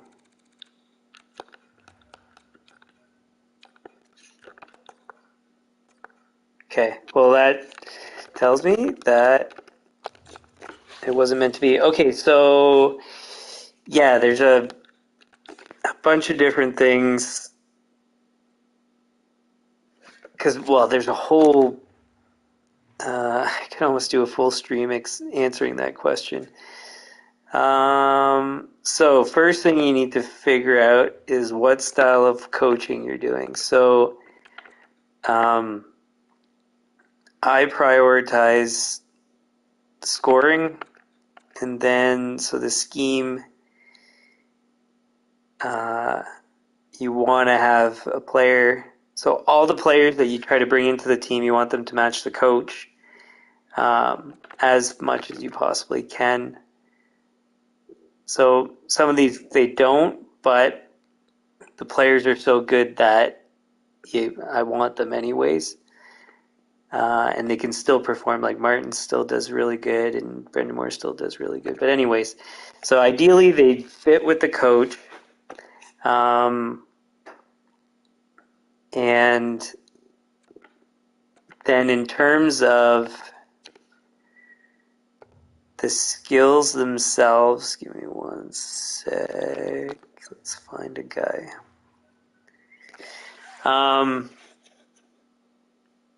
So there's the fit. There's also how you want to structure your lines, and I can't show you that because at this point in the season I can't edit lines. But you want guys that can kind of move up and down the lineup. So if you're going, in my case, I'm doing an offensive strategy.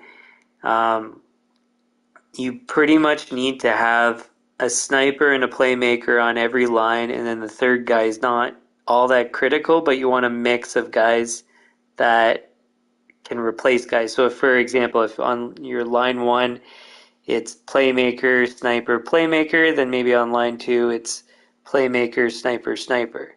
Because then if somebody gets injured, you can kind of make things consistent, move people around a lot easier and all that kind of stuff. So first, at the very least, with player type, that's an important thing to factor in. And so since I play offensive, my top three lines are all offensively skilled players. So really what I'm looking for is snipers to have good shooting. So wrist shot accuracy primarily, but both, I guess. I always look for skating to have everything above 80. Balance, sometimes you can get away with not being the best, and likewise for endurance, but you want to have at least one of the two as being above 80 as soon as possible. Again, if you're letting a guy develop in the AHL or junior or something like that, you can give a bit of wiggle room. And then otherwise, yeah, playmaker, puck skills, and all that stuff. Defenseman, what I look for, where's a good...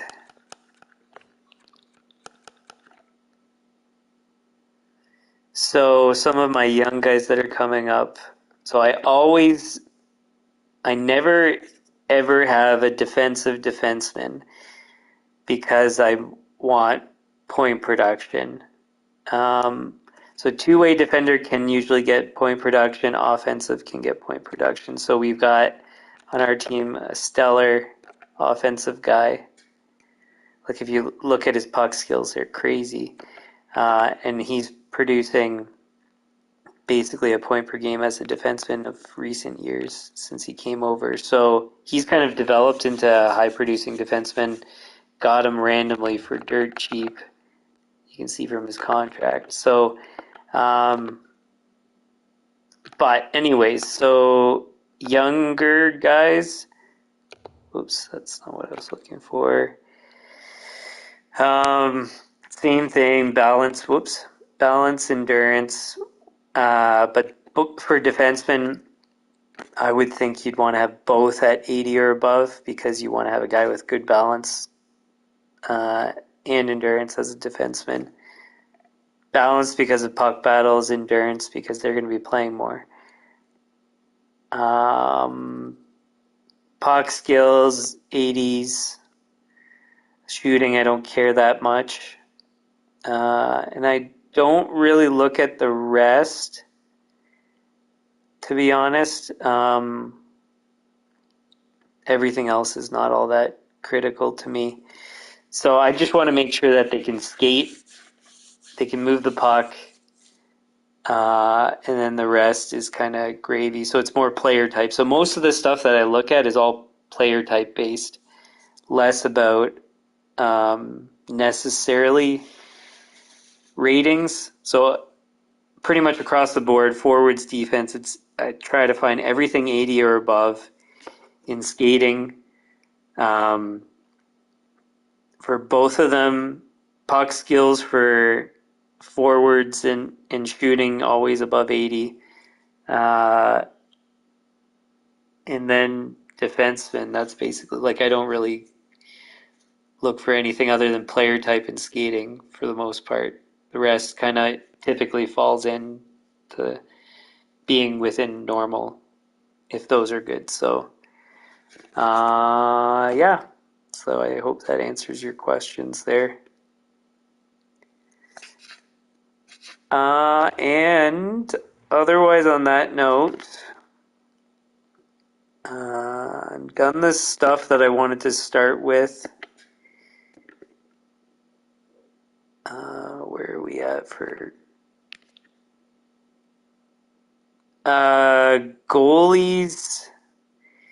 So goalies for young guys, no problem. I don't mind the questions. The fact that you're interacting is what I was hoping for with this channel. So for goalies, I don't do young goalies.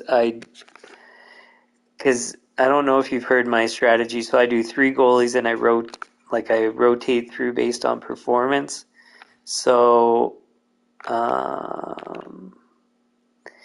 so all 3 goalies last season, they all played poorly, but I try to get 80 overall goalies or above. And last season it was 80, 79, and 79 Stevenson. It's the first season where all 3 goalies played poorly in all the seasons that I've played. So I don't know if it's an anomaly, if it's the new coach. I have no idea. But basically, when I look for goalies, I always look poise first. I want 70 or above. I don't know exactly the impact of poise on the player's performance, but it seems as though, at least with players, higher poise means playoff performance, and typically also consistency. And in previous versions of the game, it seems like that, like way back, because I haven't owned this since 2014, it was the case way back that they were better. For goalies in particular, I remember noticing that. So I'm assuming things have continued through. But that being said, I don't think poise is the be-all, end-all for goalies because I think some... can I even see stats right now? Yes, I can. So just out of interest, we'll go take a look at goalies and what their ratings are.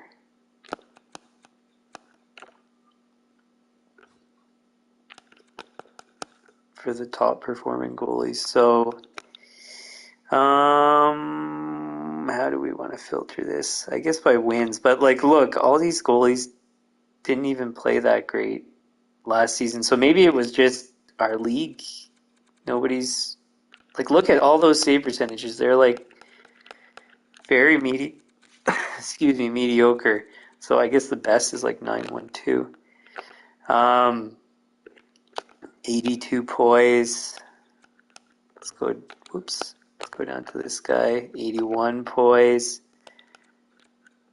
Shesterkin. 83 poise.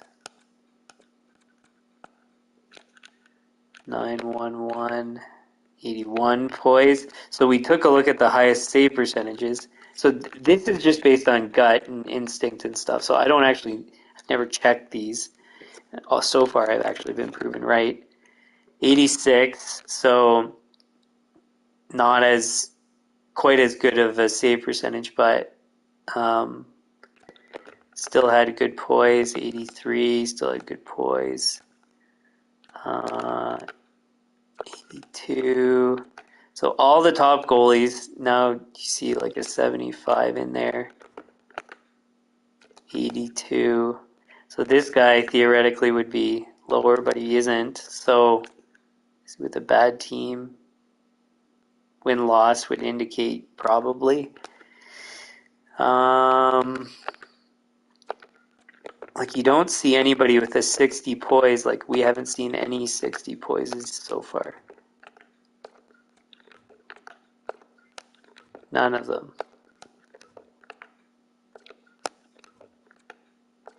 So now is it just because their overall's good and the poise goes up with it? It's hard to say.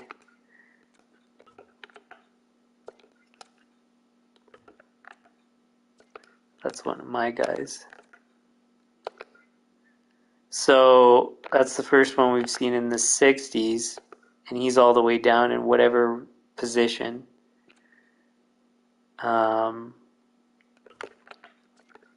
70 something, 60. So, but again, is that the overall rating for these guys? So like 64, 82.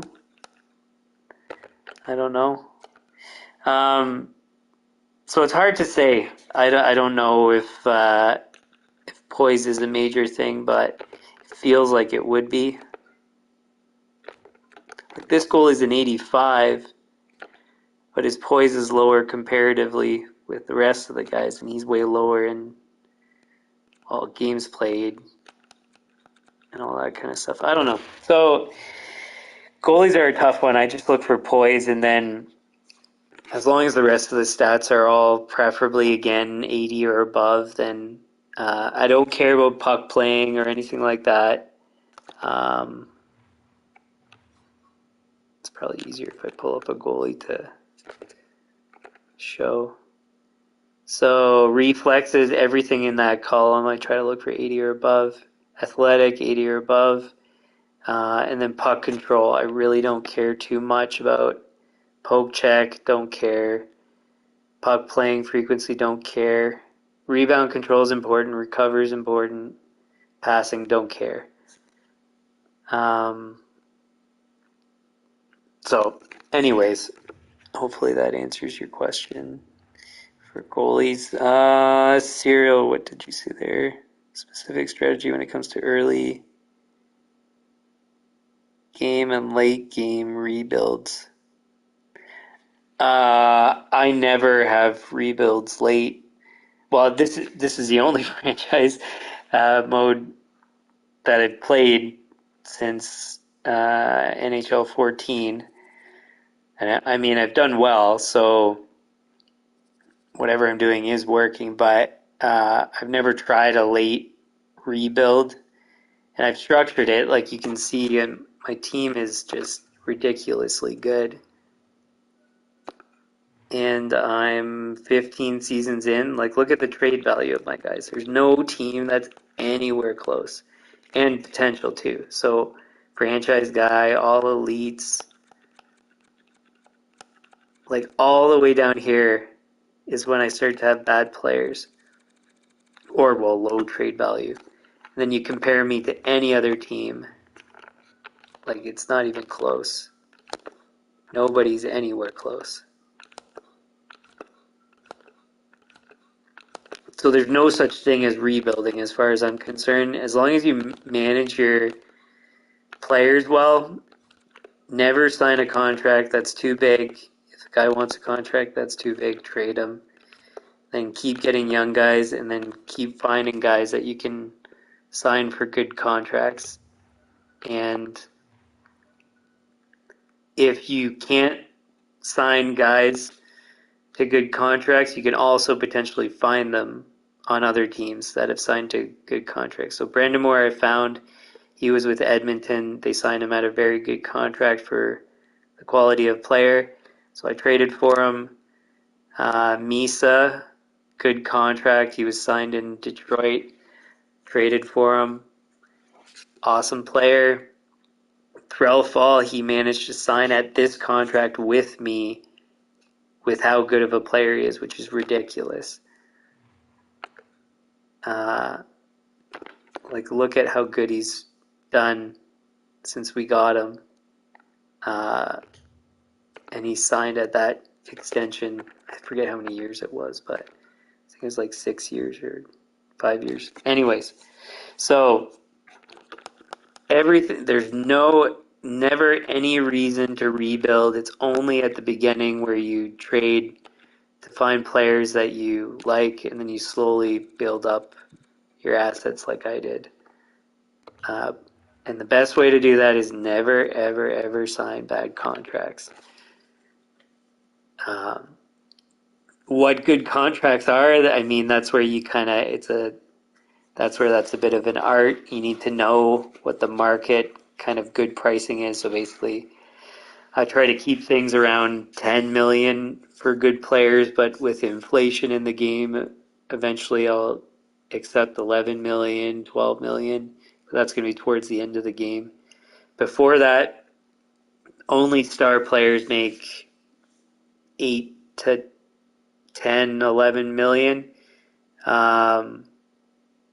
Defensemen never more than 8 or so. And that's a rare case. Try to keep them like 7 or less, 6 or 7 million. Yeah. So, anyways, I hope that answers the question. Basically, it's all about contract management. You should never have to rebuild during a franchise mode career if you manage your contracts well. So, anyways, so now I'm way over time by probably half an hour. No more questions. Sorry, can't answer any more questions now. But if you have more questions next stream, don't be shy to tune in. Today is Tuesday, so the next franchise mode is, Sunday. So if it's about franchise mode, you'd have to wait till then. Or, I mean, you can tune in any stream and ask questions, but next franchise mode to match it up with the content that I'm doing would be Sunday. But yeah, so anyways,